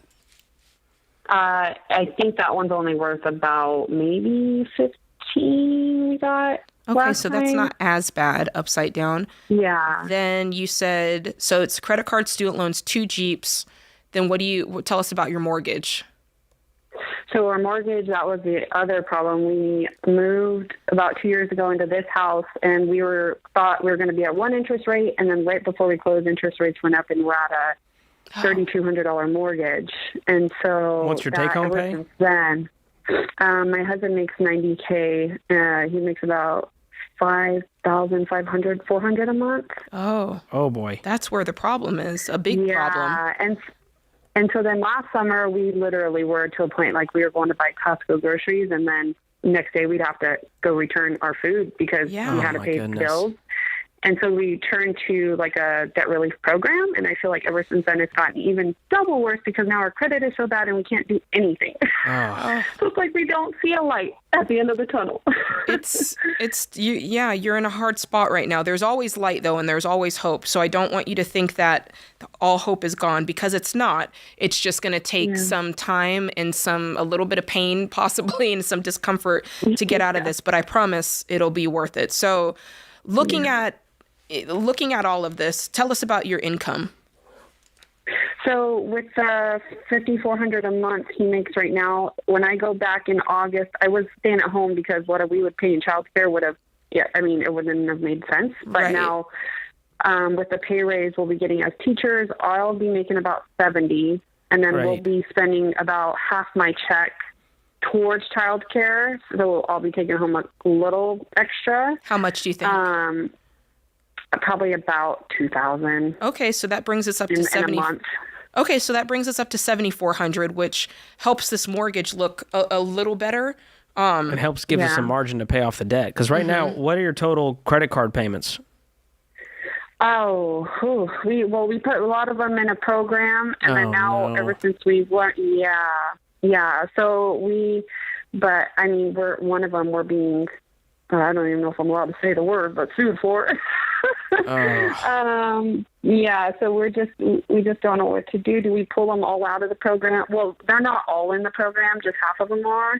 What is this program doing? Do they tell you, hey, don't make any payments, let it trash your credit, we'll negotiate? Exactly. Oh, gosh. Exactly. And that's why we got sued, because we weren't responding, and we thought it was being handled, and then it was apparently these companies are scummy. They're just as bad as the credit card companies, if not worse. And we're just scared. We have a 4-year-old and 2-year-old, and we know we're taking blame, but we just don't know who to turn to. Essentially, we're kind of silently struggling right now. Okay, so for me, the big glaring problem, this mortgage is really eating your lunch. 60% of your take-home pay is going to the mortgage. 25% of your take-home pay is going toward just the car loan payments, which is 85% of your take-home pay. Yeah. Which leaves 15%, and you still got to pay your student loans, the credit cards, put food on the table, cover insurance, utilities. So are you guys continually going into debt to cover the gap? Yeah. Yeah, well, yes and no. We don't use any credit cards right now. My mom helps us. Okay. She helps us a couple $100 a month where she can. And then other than that, we've really just tried to cut out almost everything, and we've been trying to sell stuff around the house and that kind of thing. What do you owe on the house, and what's it worth? So we purchase price was like $616 actually, I think, and we owe about $460. And I think we just looked into selling, and they said we could probably list it for around $630. Okay, that's good. So possible. Yeah. So after fees, you might net like $140 out of that. Yes. Which would clear with that, all of your debt almost, or at least give you enough to get rid of the cars, get different beater cars, get rid of the credit cards and student loans. Have you priced out what it might be for you guys to rent a 2-bedroom apartment? Well, we have not, because we have 5 dogs, and most places don't allow 5 dogs. Goodness gracious. Yeah. Okay. What would it cost to rent a house? Probably about, I think they said we could get about $3,000 a month to rent it. That's not changing much for you guys. No. That's a $200 difference. Could we buy another house with bad credit? Or is that not possible? You can't afford to buy a house. You have to have a down payment to buy a house. And you need to have 3 to 6 months of expenses to buy a house. Your debt to income ratio is out of whack. And so you're not going to be able to just go over. You need to put pause on home ownership, and we need to clean up all this debt. And I'm going to say something highly controversial and you might just be like, Jade, forget you. Don't let these dogs keep you from doing what you need to do for your family. If you need to rehome these dogs to a wonderful family who'd be psyched to have them and can take care of them. And you can visit them. But do not let these dogs keep you from getting in the living situation. I'm talking about these dogs are eating and you can't eat because you got to return your groceries to Costco, we got our priorities out of whack. 5 dogs is a lot of dogs for somebody who's struggling to afford groceries. Yeah. And I hate to say that because we love our pets, but in this case... Can you give a dog to every one of your family members for the next year until you clean it up and see what's next? Yeah.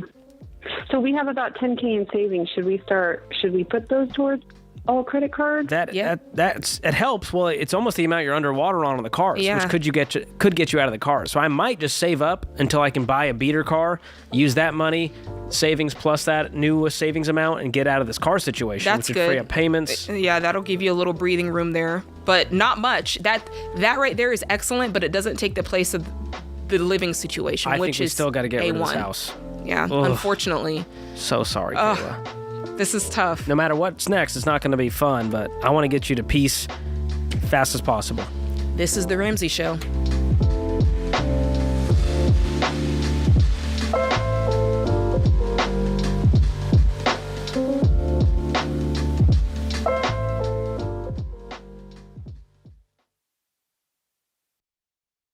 You know, it doesn't take a degree in statistics to realize that this one stinks. 93% of undergraduate private student loans are co-signed. So when you're delinquent and drowning in private student loan debt, mom or dad or Uncle Joe is stuck in that financial stress along with you. But there is a way out. Why Refi? Why Refi offers a custom refinancing option with a fixed rate loan based on your ability to pay. And the average interest rate Why Refi offers is 3.9%, which can significantly reduce your monthly payment and decrease your total cost.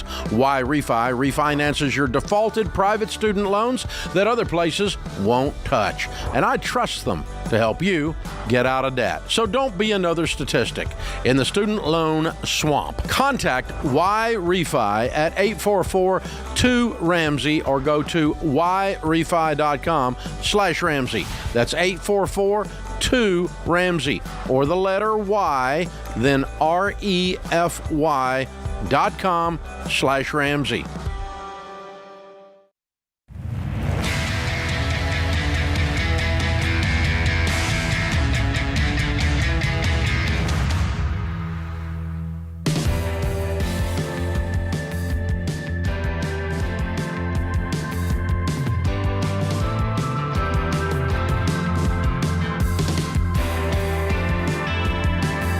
You're listening to The Ramsey Show, and I'm Jade Warshaw. Next to me is George Campbell, taking your calls, 888-825-5225 if you want to get on the line.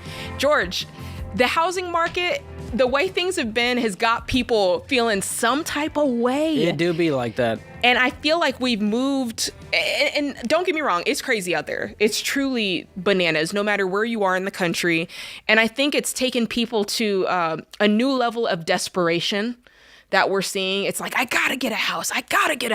And some crazy trends are popping back up that we really haven't seen the likes of since 07, 08, the types of things that brought us into that busted the bubble. You know what I'm saying? Back in the Great Recession.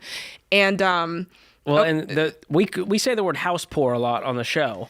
And what that means is too much of your income is being taken up by your housing expense. And so if you make $5,000 a month take home and your mortgage is $3,500, you're going to have a really hard time eating, building wealth, paying off debt, getting an emergency fund, going on vacation.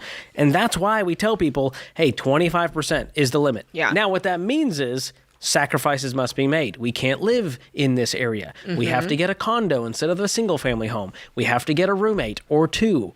But these are the sacrifices that you have to make in order to still accomplish your financial goals. And that 25% is all in. I mean, that's everything. Taxes, insurance, HOA. Like, we're talking about everything that could be comprised in there, because sometimes people try to separate it out. And I'm like, no, it's everything in there. Yeah. And this applies for renting, too. Yeah, if that's you right. rent, like this guy called in yesterday, his rent's $2,100. He brings home $4,000. And he was wondering why he couldn't figure out, he didn't have any margin. I went, over half your income is going to pay rent. Yeah. So he was a young single guy. Get a roommate.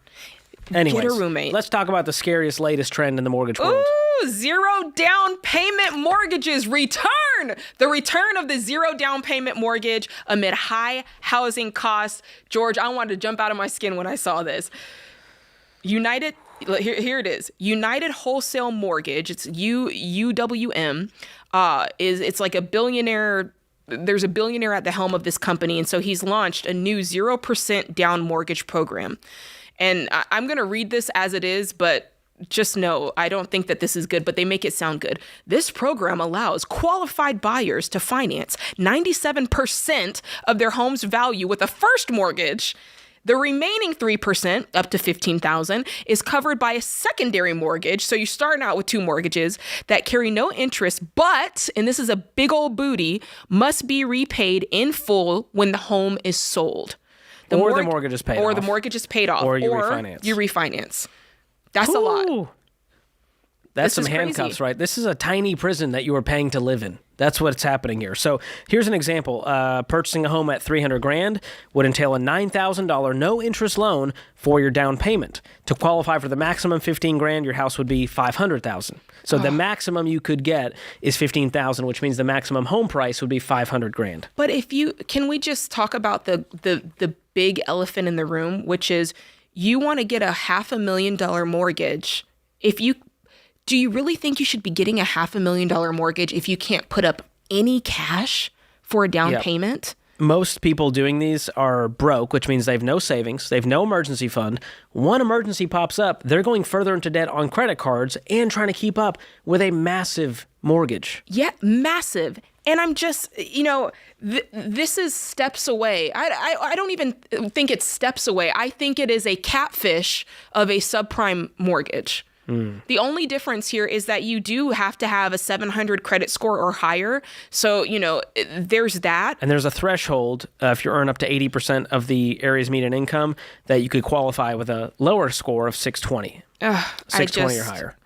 Yeah. Woo. And I love the quote from the CEO here, this billionaire. He's like, it's going to change the game this purchase season. No other wholesale lender in the country offers this.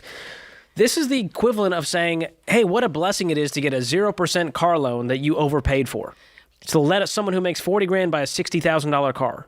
That's the equivalent here. And I believe I read somewhere that, I believe it, you can look it up for yourself, but I believe I read that with the 0 down, the mortgage rate is slightly higher as well. Oh, I imagine they screw you with fees. Yeah, they're winning here. There's a reason he's a billionaire. He's not doing this to be generous. That is so true. But, I have to say, Americans, we have a short memory.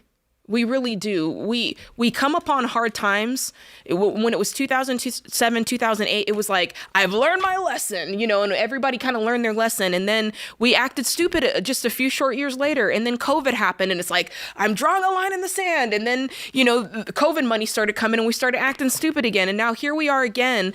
And it's like, we get desperate. And Dave says all the time, after you get desperate, pretty soon you're getting stupid. And we're seeing 0 down mortgages, and we're seeing a comeback of things like 40-year mortgages. Oh my gosh. And I read, George, that 15-year in the last 2 to 3 weeks, we've seen a 15% increase in adjustable rate mortgages.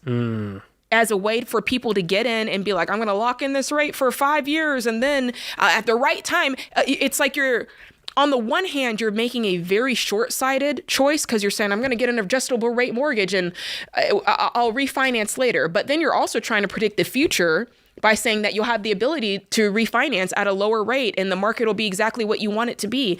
And basically, people justify their way into these terrible situations and get starry-eyed about what the future will be on paper. Yeah. And here's the real risks. The main risk is that you start with no equity.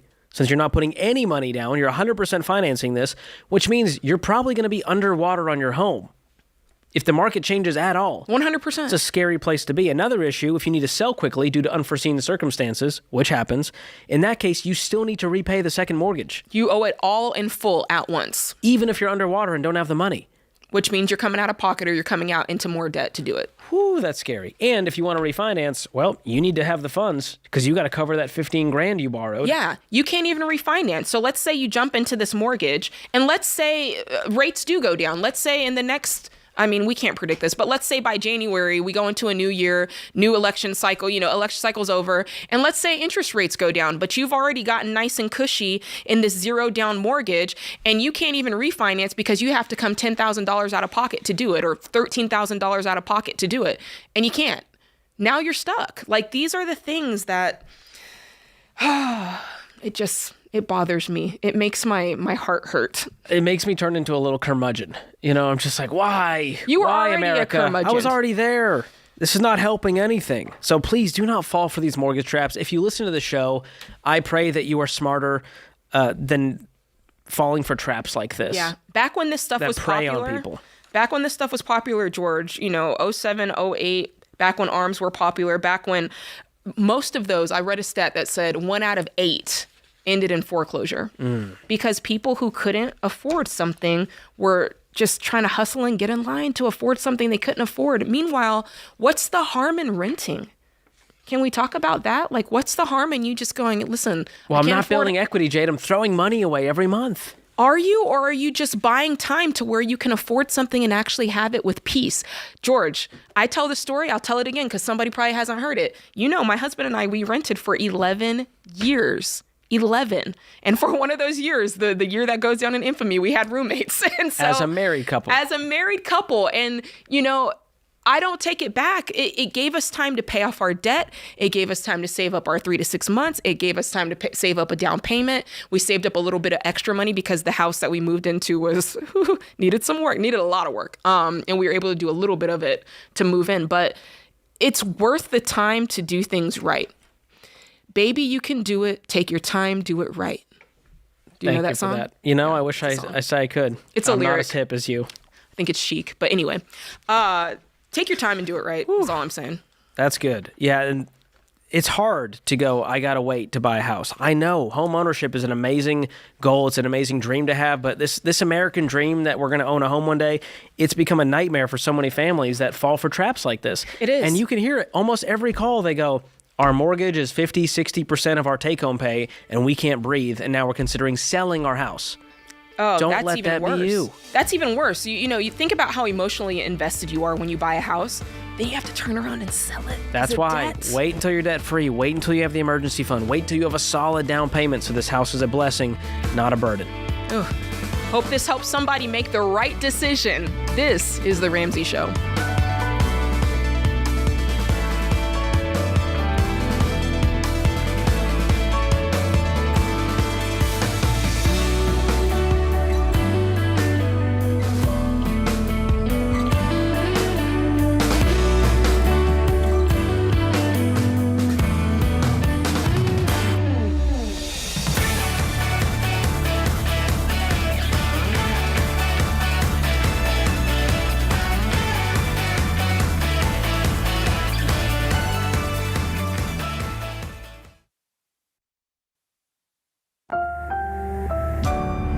Brought to you by the EveryDollar app. Start budgeting for free today. From Ramsey Network, this is The Ramsey Show. I'm your host, Jake Warshaw, joined by George Campbell. We're taking your calls all hour long, 888-825-5225 if you want to talk. Let's head straight to the phone lines, George. I'm ready to get into it. How about you? I'm ready. All right, we got Hannah from New York City, New York. What's going on, Hannah? Hi. I'm just wondering what you do when you sort of reach a point of being stagnant in your finances. We've paid off all of our debt, but we have 2 young kids. And, we have an emergency fund. We have 3 months of savings, but we're just paycheck to paycheck, paying for daycare. And it's just, we have the potential to send our daughter for another year to daycare because she's like so close to the cutoff date that she really needs another year before going to public kindergarten. But I just can't deal with the fact that we are barely making ends meet and we're just hanging on and can't meet any savings goals. So it sounds like you were able to do all the debt-free, all the savings before the kids came along, right? And before they went to daycare. Yeah, we were very lucky that our parents set us up with very little debt. So we didn't have that far to go in terms of paying off the debt. So it was mostly saving. We saved for a house. We bought a house. Okay. And then we saved, and we had a 3 months of savings, which we had to add to when we had kids because our expenses went up. But after that, that's it. We basically haven't saved since we had kids. Got it. And what's you guys' income? We make about $132 combined after taxes. Okay. In New York. Okay. And we're in a super expensive area. How much are you paying for daycare, can I ask? Yeah, we pay about $2,500 a month for both kids, and it's going to go up next year to be like closer to $3,000, which is like the cheapest you can find in the area. Yeah, that's about right. No, I'm not faulting you on that. And how many more years of daycare will you be paying for? So my oldest would need one more year if we were to hold her back, and then my other one, because she also is right up against the cutoff because we got pregnant just at the perfect Great timing, Hannah. Would be she would need another 3 years. Okay. So you'll free up one of them after a year, but then you still have another 2 years after that. Right, exactly, for my younger one.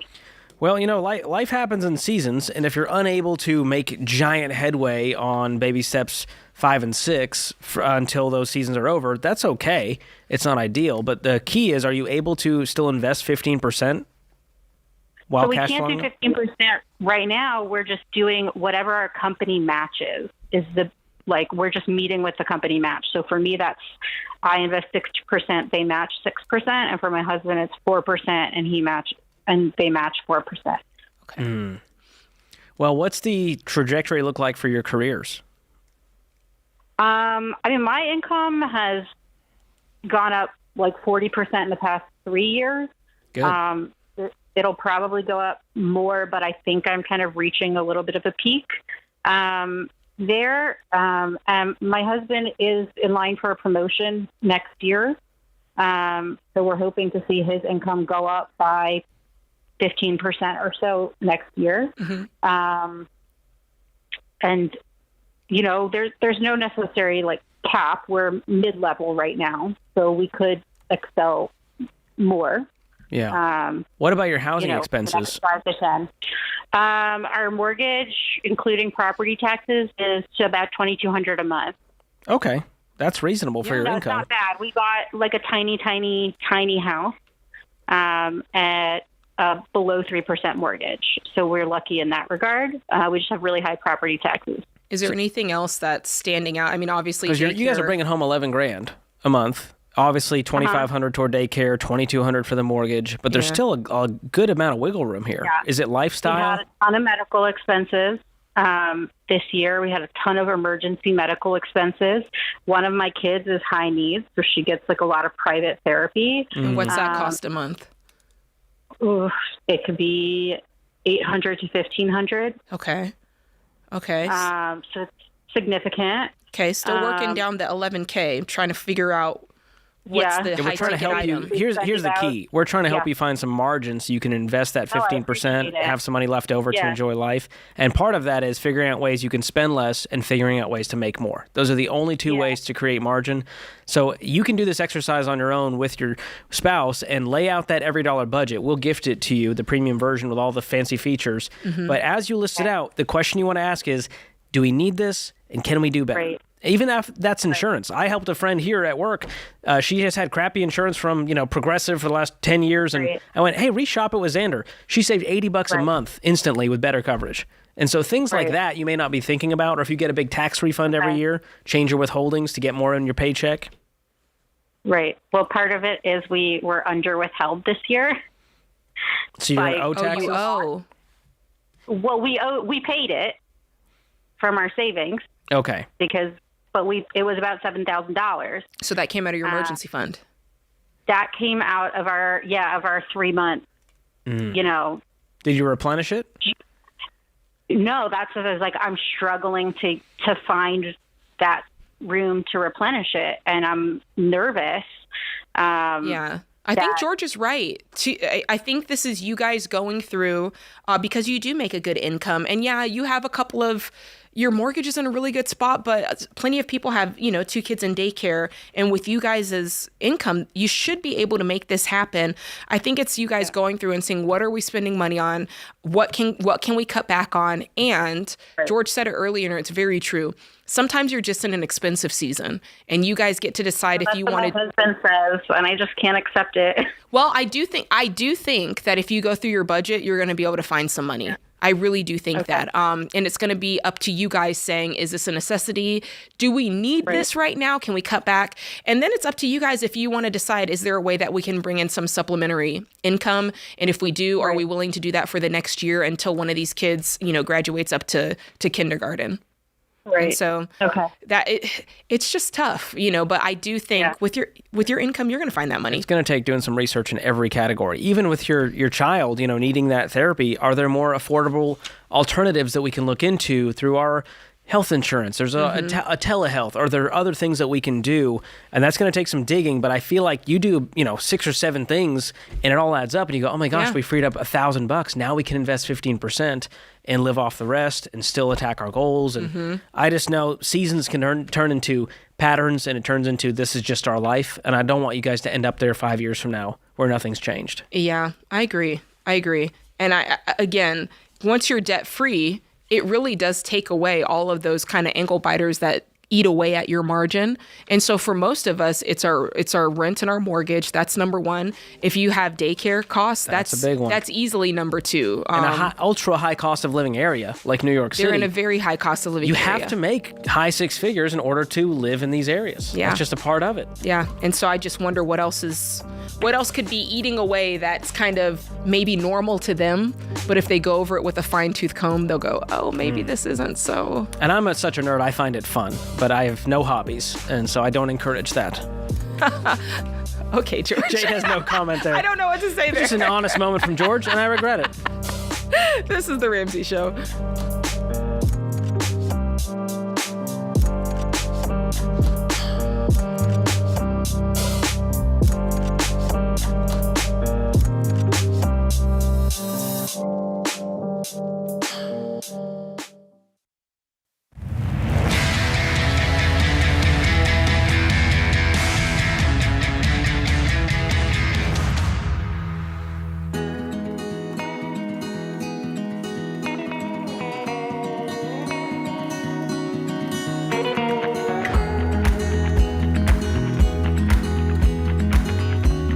Hey, you're listening to The Ramsey Show. I'm Jade Warshaw, joined by George Kamel, author of Breaking Free from Broke. I should say best-selling author because that's very, so very kind. important. Well, yeah, we got to throw that in there. You're in there too, Jade. Money's It's not a not the math same. problem. We It's launched not around the same time. Listen, George, I'm going to give props where props are due. Yours is like a full-size, large orange book. It's very aggressive. Mine's a little floppier, But shorter. you know what? It's about the content. It's about the content. All I'm saying is get your copy today, Breaking Free from Broke. It's popping off. Or you can watch George on his world-renowned YouTube channel. We are having a good time. Yeah, you guys are doing well. For children of all ages and even adults of all ages. Adults of all ages. Anybody can enjoy it. It doesn't matter your station in life. It's and there for you. I know that because the boomers comment and they let me know we don't appreciate the boomer jokes. And I go, this is the problem. You're only making me want to make more boomer jokes. Let me have some fun. They're setting them up. You're knocking them down. I love it. Well, hey, if you want us to answer your questions about your life and your money, you can give us a call. The number is 888-825-5225, and we'll help you out. We got Jim. He's in San Antonio, Texas. What's going on, Jim? Hey, George. How are y'all? Hey. Doing good. Good. What I'm a boomer. I'm over 60. I am currently renting. Annual income is $140,000. I have 5 vehicles, 2 of which are paid off. Hey, Jim, can you do us a favor and talk directly into your phone? We're having a hard time hearing you. It's a little crusty. I'm sorry. I thought I was. Is it better now? A little bit. Good enough for government work. So we'll keep it moving. Tell us I got again. you. So you got 5 vehicles. I'm a boomer, 60 plus, and I make $140 a year. Okay. I have 5 vehicles, 3 of which I'll be getting rid of. Currently, 1 vehicle has $35,000 I owe. One is, and the other 2 are paid off that I'm going to be getting rid of. And I'm on the plus side on everything except for the one that I'm going to keep. And that's $65,000 I owe on it. I just got it in December. $65,000 you owe on it? Yikes! What about the 5th one? I got 4 here. Yeah. It's an RV actually, and I'm kind of half and half on that. I might owe a couple of thousand after it sells. Okay. No big deal. I have it. So what I want to do is buy a house in the next 9 months to a year tops. So what should I do? Should I go with a current structure, an already built, or should I go with new construction? Which would be best in my scenario, being a boomer over 60. Well, I don't know what you being a boomer has to do with it. Do you want a brand new build that's going to be a part-time job to keep up with and managing, or do you want to just be able to move in when you want to move? I want to move in when I move, at my discretion. The thing is, I'm scared of new builds just because the quality isn't there like they don't make them like they used to. And, I mean, you don't get as much for your money. Right. I mean, when you're buying brand new, so much of what you're spending is on the fact that it's brand new, where you could get something that's pre-existing and get a little bit more square footage and, it might have a little bit more years on it, but it really just depends on what you want. There's pros and cons with each, and you've got more negotiating power with an existing house. The new build, the pros there are the new build. You'll have a 1-year home builder's warranty, which is nice. That's a nice to have, and you have built-in time to save up. So if you say I'm going to start building now, well, with a traditional build in a neighborhood, you can have the money when you're ready to close, and so it kind of gives you a fixed price you lock in and some time to save. So there's some pros on the new build side. I don't think one is better than the other, but I think for your situation, I would just buy an existing home. Are you going to buy it in the San Antonio area? Well, it'll be not in the city. I do not want to live in the city. Loud and clear, So I hear you. I'm You want to be on the actually living off just the fat of the land. What are you thinking of Pardon? spending? $250 maybe. I want to keep my mortgage payments under $2,000. Okay. What do you plan on putting down? About $20,000 down. Okay. And let's go back real quick to these cars because, I mean, you almost had 100,000 in cars. So you said you had Right. 2 of them were paid off. What are they worth combined? Yes. Okay, one of them is a motorcycle, and it's worth about $8,000. Okay. I have a dually, F-450 dually. It's worth about $75,000, and I owe about $35,000. Okay. It's worth 75. You owe 35. Okay. Okay. Yeah. So, and the funny thing is, I'm keeping the one that's probably not. I'm probably upside down in, but it's a specialty car, and I'm going to hang on to it. Okay. So, do you have a plan to pay off any remaining balances that exist before? I'll do that as quick as I can. I've got to wait for the money to get there before I spend it. I know that much. How much do you, so you make 140.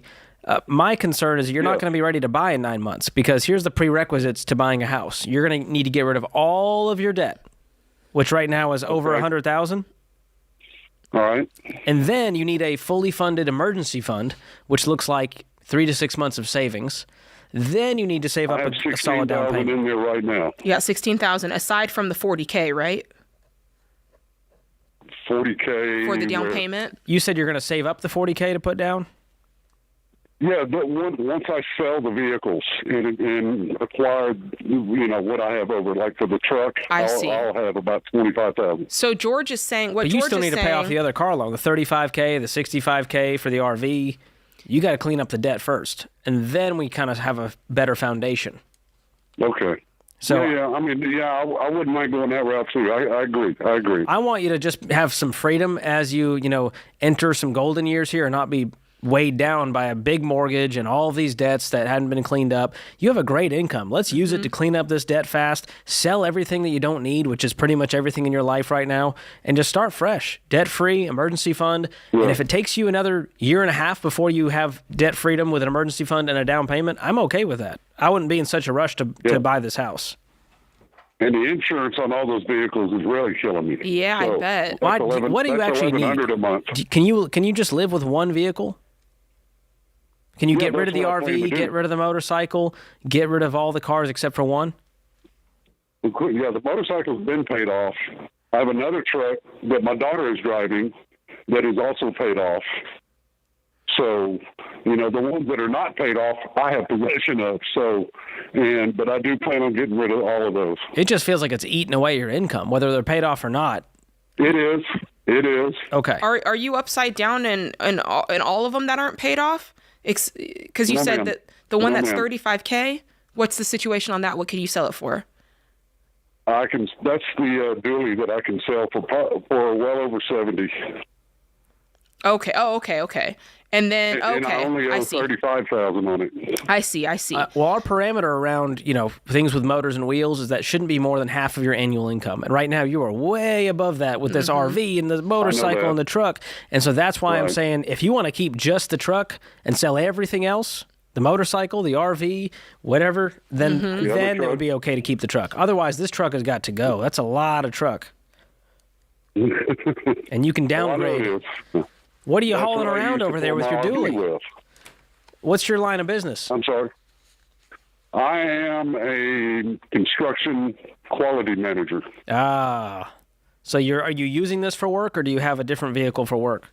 No, I have a company vehicle, so technically I have 6 vehicles. Oh, wait a second. So you don't need this dually? This is just robbing you of your... No, I plan to sell the dually, y'all. Okay, good. Yes. Oh, absolutely. Good. I don't need it anymore. So what are you going to keep out of your 5 cars? Tell us which one you're keeping. You're keeping the $65,000 one, right? I'm keeping the Mustang Dark Horse. Yes, there we I go. am. And you're selling the RV. It's the old man in the sports car routine. Yes. There we go. Very much. What color is it? It is blue ember. It is beautiful. I'll look out for you on the outskirts of San Antonio. If I see a guy going over the speed limit at the red light, I go, that's Jim. He did it. He paid off the debt. He's in that house. Oh, He's driving like no one else. 6 vehicles. That's just a lot to keep track of. I've had a hard time keeping track of all of them. If I got 6 kids, I won't remember their name. Let alone the cars and the insurance. Oh my gosh, and the payments and what you owe on it versus what it's worth. It's just a lot, and it was draining his income. But everything's bigger in Texas, even the car payments. I'd have to get a ladder to climb up into his dually. I'll tell you that much. This is the Ramsey Show. I'd pay good money for that.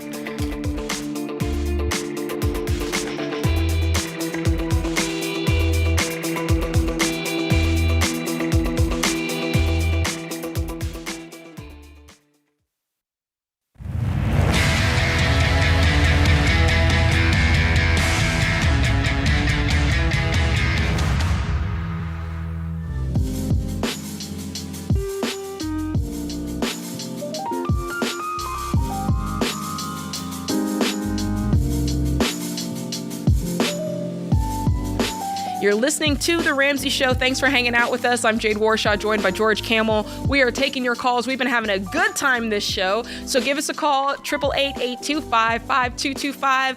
Let's get into it. George, the 20th anniversary. It's here. Of what? Total Money Makeover. Can you believe it? We got to get it an anniversary gift. I know, we do. What are you going to get it? What's the 20th anniversary? I was like metal, paper. It's like silver. Is it silver? Somebody knows. Put it in the comments. I'm Googling right now. I know you have to. It's like, maybe it's bronze. It's pretty serious. But anyway, the Total Money Makeover, it's helped over 10 million people pay off debt and build wealth. I'm one of those people. George, you're one of those people. That's right. It's the simplest, most effective, most straightforward, proven plan to change your finances. You can solve your hardest problem with the least complicated money book you've ever read. And it's so true. It's not complex. Anybody can read this and go, oh, I get it. Like, you don't have to be a financial person or a math nerd. It is for regular, everyday people. You will understand it. There's not a bunch of lingo or jargon inside of it. An everyday person who doesn't know anything about money can read it and take next steps and feel very, very confident. The Total Money Makeover has updated and expanded the statistics because those change over time. Advice on mortgages, car loans, investing for retirement, paying for college, buy now, pay later. So it's updated in today's terms with today's stats and everything like that. And here's the thing that I'm most excited about. If you like audiobooks, Dave himself, the Big Eagle himself, has re-recorded the Total Money Makeover audiobook, so it's fresh. Love it. Plus, every book includes 3 months of Every Dollar premium for free. If you don't know what Every Dollar is, you've been under a rock. It's the best budgeting app that's out there. So you get 3 months free with that. So go to RamseySolutions.com/store to get the Total Money Makeover 20th anniversary edition. So you can become one of the millions who've said goodbye to debt and who've built wealth.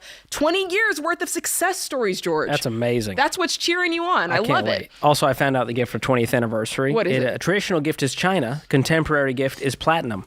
China. Platinum. The gemstone is emerald. So I know what to get Dave now. An emerald ring? Just emerald, the color. Yeah. Like what? Like a polo shirt? A What gemstone emerald. Oh, but like in a ring? Is that what you're getting? I guess I'll get Dave a ring. I don't know if he's a jewelry guy. He's not going to wear it. But we'll see. We'll see. I'm proud of him. That's what a legacy to leave. I am proud of him. That book is just still like it stays at the top of the charts Still year after hits. year, and it's because the content is truly transformational. Yeah, still hits. So give it to someone if you've read it and it's changed your life. Yes, which is almost all of us. All right, Willie in Denver, Colorado. What's going on, buddy? Hi, how are you doing today? Doing good. How can we help? Yeah, so I recently won a truck for, they said the truck's value is $42,000. And so I'm trying to make the decision on what I should do with the truck. Whenever I go to sell it, the best price I can get for a cash offer is $31,000. What? So it's brand new? Yeah. How'd you win it? Tell us more. On a game show? I do remodel for work, and one of my suppliers opened a new store, and they were giving away a truck if you showed up, and we showed up, and we won. Wow. What kind of truck is it? Tell us. It's a 2024 Chevy Colorado LT. The kicker to it is that it's only a two-wheel drive, so that's kind of why we're getting like these low-ball offers. Okay. As far as, not getting close to the full value. But bright red only had 25 miles on it when we picked it up. So wow. The truck's great. So we're our debate is should we keep it forever, and not worry about the depreciation on the truck. My wife, she needs. Did you have to pay taxes on the winnings? Yeah, so we got to pay $8,000 on, and that's why we thought about getting rid of that $8,000 by trying to get an EV vehicle, but basically, long story short, for an EV vehicle that qualifies for the tax credits, we end up having to finance $10,000. And her car that she has already is paid off, and we're not really too hot on financing. So you don't want the truck, you want to sell it. It's really worth $31,000. You have to pay $8,000, and so you're really net out of this thing might be around $23,000. Mm-hmm. Exactly. So the way I look at it is, free money. We were blessed with $23,000 in cash. Mm-hmm. Yeah, that's how I look at free it. money. What are you guys? What vehicles do you have now? So right now I have a 2004 F-150 I use for work. We owe $10,000 on it. She has a Mazda 3. It probably has about 6 months to a year of life left in it. Okay. So that's kind of why we're like, should we just keep this truck forever? And because we're not really a new truck kind of people anyway, Well, take the 23 that you get after selling it, paying taxes, and get her something. What's your household income? So together, we're probably going to make this year around $125,000, $135,000 before they put the value on the truck on us. Okay. And then you have $10,000 on the F-150. Any other debt? No, debt free. So let's use the 23. We'll pay off the truck. That's $10,000. You have $13,000 left, and get her something that she wants with that $13,000. Okay, that's a great idea. And sell the Mazda 3. The Mazda 3 is worth what? A few $1,000? Yeah, and that's what we're thinking about, selling the Mazda anyways. And, we were thinking about getting something new, not new, but, used, new to us. Yeah, here's the rule. You're going to pay cash for whatever the car is. Don't put 13 down and let them finance the other 10 or 20. We're not playing that game. And didn't you said your truck's a 2004, right? Yes, sir. Okay, how much life does it have left in it? I got you. How much life does it? It only has 50,000 miles on it, so I got it for a pretty good deal. Wow. And so, I'm going to try to make double payments on it this year. So the goal is to try to pay it off this year anyway. Well, you will, because you're going to use that 23 after selling to cover it. So you'll be debt free like that. And then whatever money you have left over after she buys the car goes toward your emergency fund, and let's start building that up. Okay. But that sets you up in a beautiful way. So congrats on the win. Yeah, thanks for the call. That's great. I got to look into more truck giveaways. I know. I didn't know it was like that. I'm thinking he won The Price is Right or something. I've never won anything, George. Really? Well, to be truthful, you don't make effort. Wait, what? Yeah, how many giveaways have you entered, Jade? Oh. You don't just wake up one day and go, I won a thing. No, but I mean, like... He showed up. He showed up at the store. To win a contest is a big deal. I've done scratch-offs before back in the day. Never won. I win things all the time because I put in the effort. It takes research. Yeah. You got to have skin in the game. Tell him the story about your Jerry Seinfeld tickets. I told it to Ken on air because you were razzing me about it. And long story short, instead of paying over MSRP for these tickets, for $300 or $400 on StubHub. I ended up getting under face value for 11th row center. These are $300 tickets. I paid $120. I've been trying to convince George that he needs to live a little bit and loosen the purse strings, George. It's not about loosening the purse strings. I want to have an amazing experience and know that I got a good deal. There's no greater dopamine rush when those two things combine. I saw some of the sketchy sites you were looking at in order to secure these tickets, and some of the sleazy looking folks you were looking at. I know how to find a Twitter scam. It's fine. When Ticketmaster was 2 words in the screenshot, I was like, block. This is not real. That's real talk. Oh, gosh. You got to watch out. So don't let your moms do this because they don't have a keen eye for spotting the scams.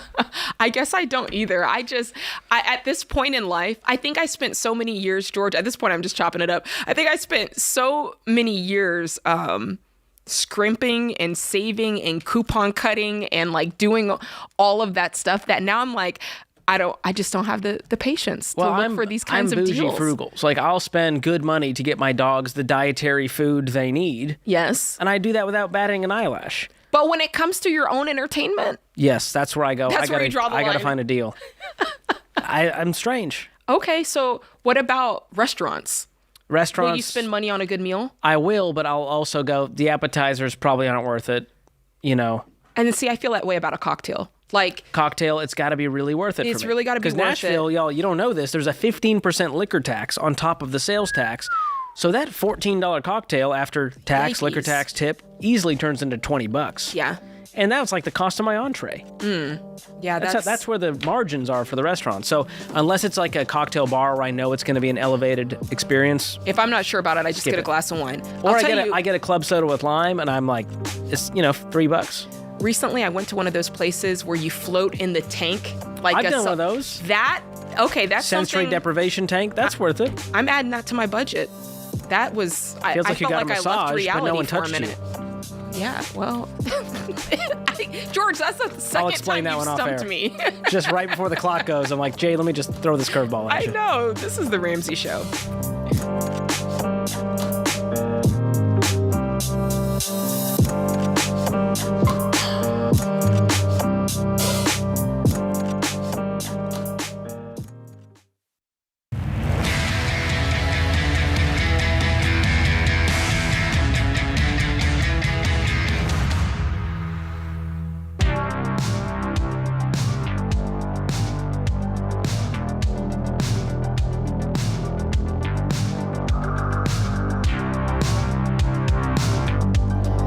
You're listening to The Ramsey Show. Our scripture and quote of the day.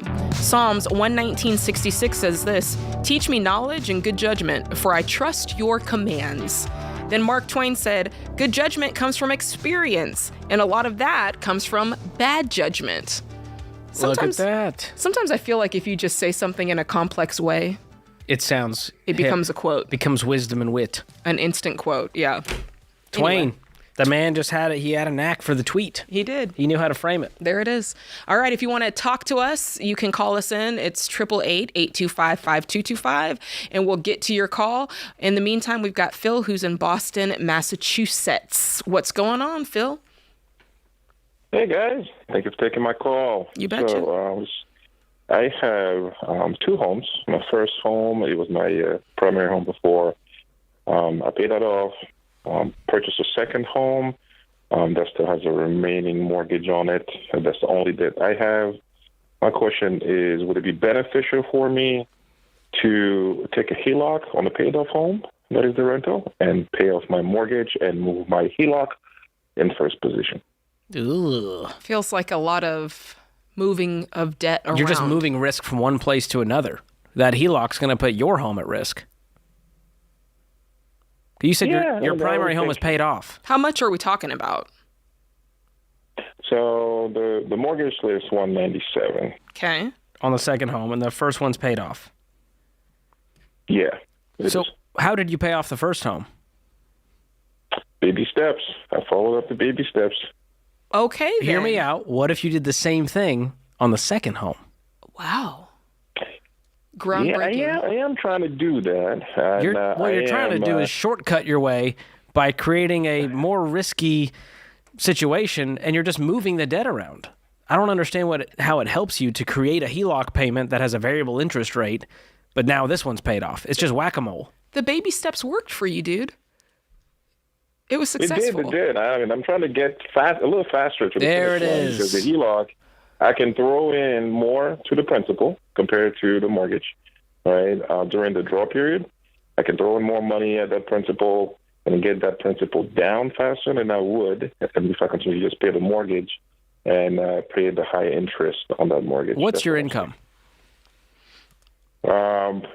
Combined, the wife and I, we make about 180. Okay. So let's do some math. You guys are debt-free outside of this second home mortgage? Correct. Do you have an emergency fund? 7 months, yes. Wow. Do you have any money outside of that you could use? There's some money outside, yeah. Okay. How much? Are we talking 10,000 or 50? About 20. Okay. So let's say you use the 20K. That brings your second home mortgage down to 167. Yeah. Now you make 180. 167. Yeah. How much could you throw at the second mortgage extra on top of the principal, making 180? Yeah, we could probably throw a couple of thousand on it. But okay, there's one more detail. We're going to be having a baby coming in October. Okay, that's great. So thank you. We are saving also for that. How much are you trying to save up? Throw too much money on that. I mean, Well, you got 7 months of expenses. So. You have good health insurance, I assume? I do. So as long as you have the out-of-pocket deductible, you'll be able to cash flow anything that comes your way. Is there something else regarding the baby that you were trying to save for? Because you basically have the money already. No. I'm like that guy who likes to save too much money and, to predict for the unpredictable of the unpredictable. So Then if you're that guy, all the more reason to use cash money to pay off this mortgage. If you like to plan and predict for the unpredictable, because debt is the unpredictable. It is adding risk to the equation. So use that same logic on this side of it. Was this second home an investment property? No, so the first home was my primary home. Once I paid that off, there's a second home that I really liked that came up in my market, and I purchased that one. That's the one that became my primary home, and the first home became the rental. Oh, so you're renting at your old primary. You're living in the second one that has the mortgage.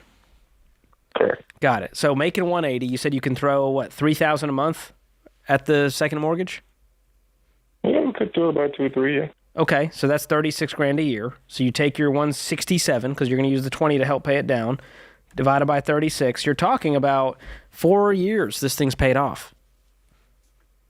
Yeah. I don't think you would move much faster by doing the HELOC move because you're just now trying to pay off a debt over here instead of a debt over here. Mm-hmm. It's not going to lower the amount of debt. So I would focus over 4 years. You'll make more money too, right? Your incomes will increase. That's the plan. I think you just hate the fact that the renter is living in the paid off house. Like that would make me feel some type of way as well, to know that where I'm laying my head down has a mortgage on it, and this guy over here gets to, sleep in the paid for house. That would make me feel some type of way. So here's the deal. If you hate the debt and you want it gone faster, put more towards it. And that might mean working more. It might mean slashing some expenses. Because if you can put $4,000 a month toward it, that's $48,000 a year. Well, now we're talking, because that means with the payment, you're done in 3 years. So I would set a goal, and I would try to stick to it and get your wife on board. Say, hey, once this baby's here, we're going to really start attacking this mortgage because I want to create a different legacy for our family. I don't want this baby to know debt. I love that. Thanks for the You'll call. be there in no time. You're doing great, Phil. Love it. Thanks for the call. That's a good one. Yeah, that would bother me. I'm like, this guy over here gets to be in the paid for house while I'm over here in the mortgage. Well, but they made that choice. People fall for the trap of going, well, we'll pay off the home, but now we want to keep it instead of selling and just moving the equity. And so you just go back into debt. Yeah. Let's see if we can help Mark out real quick. He's in Portland, Oregon. We're against the clock a little bit, Mark. What's going on? It is a dream come true to be able to ask a question live on the Ramsey Show. Wow. I am so honored to you both. We are honored to have you, Mark. So the situation is this. My wife and I just became debt-free, except for our house. Yay! It's taken 20 years to do this. Wow. How much did you pay off real quick? Oh, probably over $100,000 over 20 years. Wow, okay. That's a story right there. That's a story.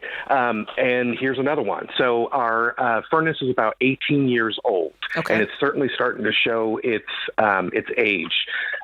Sometimes it'll come on and the It won't go off until we flip the breaker. Last summer, we were really straining to keep the temperature in the house at a reasonable level. So you need to replace it? Probably in the next year or so. So we are debt-free and we don't want to go back into debt, but according to our research, it's going to cost about $12,000 to replace this thing. Okay. What do we do? Have you got multiple bids on it? Oh, yes.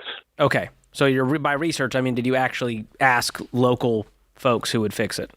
Yeah, we've had 3 or 4 companies come in, and it's all around the same price. $12K. Okay. Yeah. You got a year to save up, right? Hope so. How much can you save up every month now that you're debt-free? How much margin do you guys have? We don't have much of a margin at all. We have a small business that we make about $44,000 a year. That's it? Between the two of you? Between the 2 of us. Okay. And that's net? That's net. Okay. All right. What is the small business? Bookkeeping. Okay. And how long have you guys been doing this? 18 years. And you've made $44K between the 2 of you for all those years? Well, not all the years. So it's grown over the years, and then recently we purchased another bookkeeping business that's jumped from 80 clients to over 200. Okay. So 200 clients and it's only making 44 net? What's happening? Yeah, it's making over $100,000 a year, but then net is bringing it down to about 45. That's what you pay yourselves. Correct. So essentially, you're telling us each of you make $22,000 a year net. Something's not adding up with that. But I'm wondering if one of you or both of you go just work as a bookkeeper somewhere or get a full-time job somewhere and make more. Because the income is the problem here. It's just hard to live in your area making that much, even debt-free. And so here's the key with the furnace. We need to save up and pay cash for this when the time comes. Mm-hmm. And I'd rather have the money sooner than later, which means we got to put away $1,000 a month for 12 months. Which means we need to have that kind of margin, which means we need to get our income up. Yeah, after 20 years, I want you guys to have made more than $44,000. And you work too hard $22,000 to a piece. Make that much. You really do. And honestly, I'm just going to say, for the client list that you said, something's off in those numbers. I don't know where the money, how it's getting shifted. You need to charge more. You might need a bookkeeper to help you with your books. There's a thought. I hope not. All right, that does it for this hour. This is The Ramsey Show.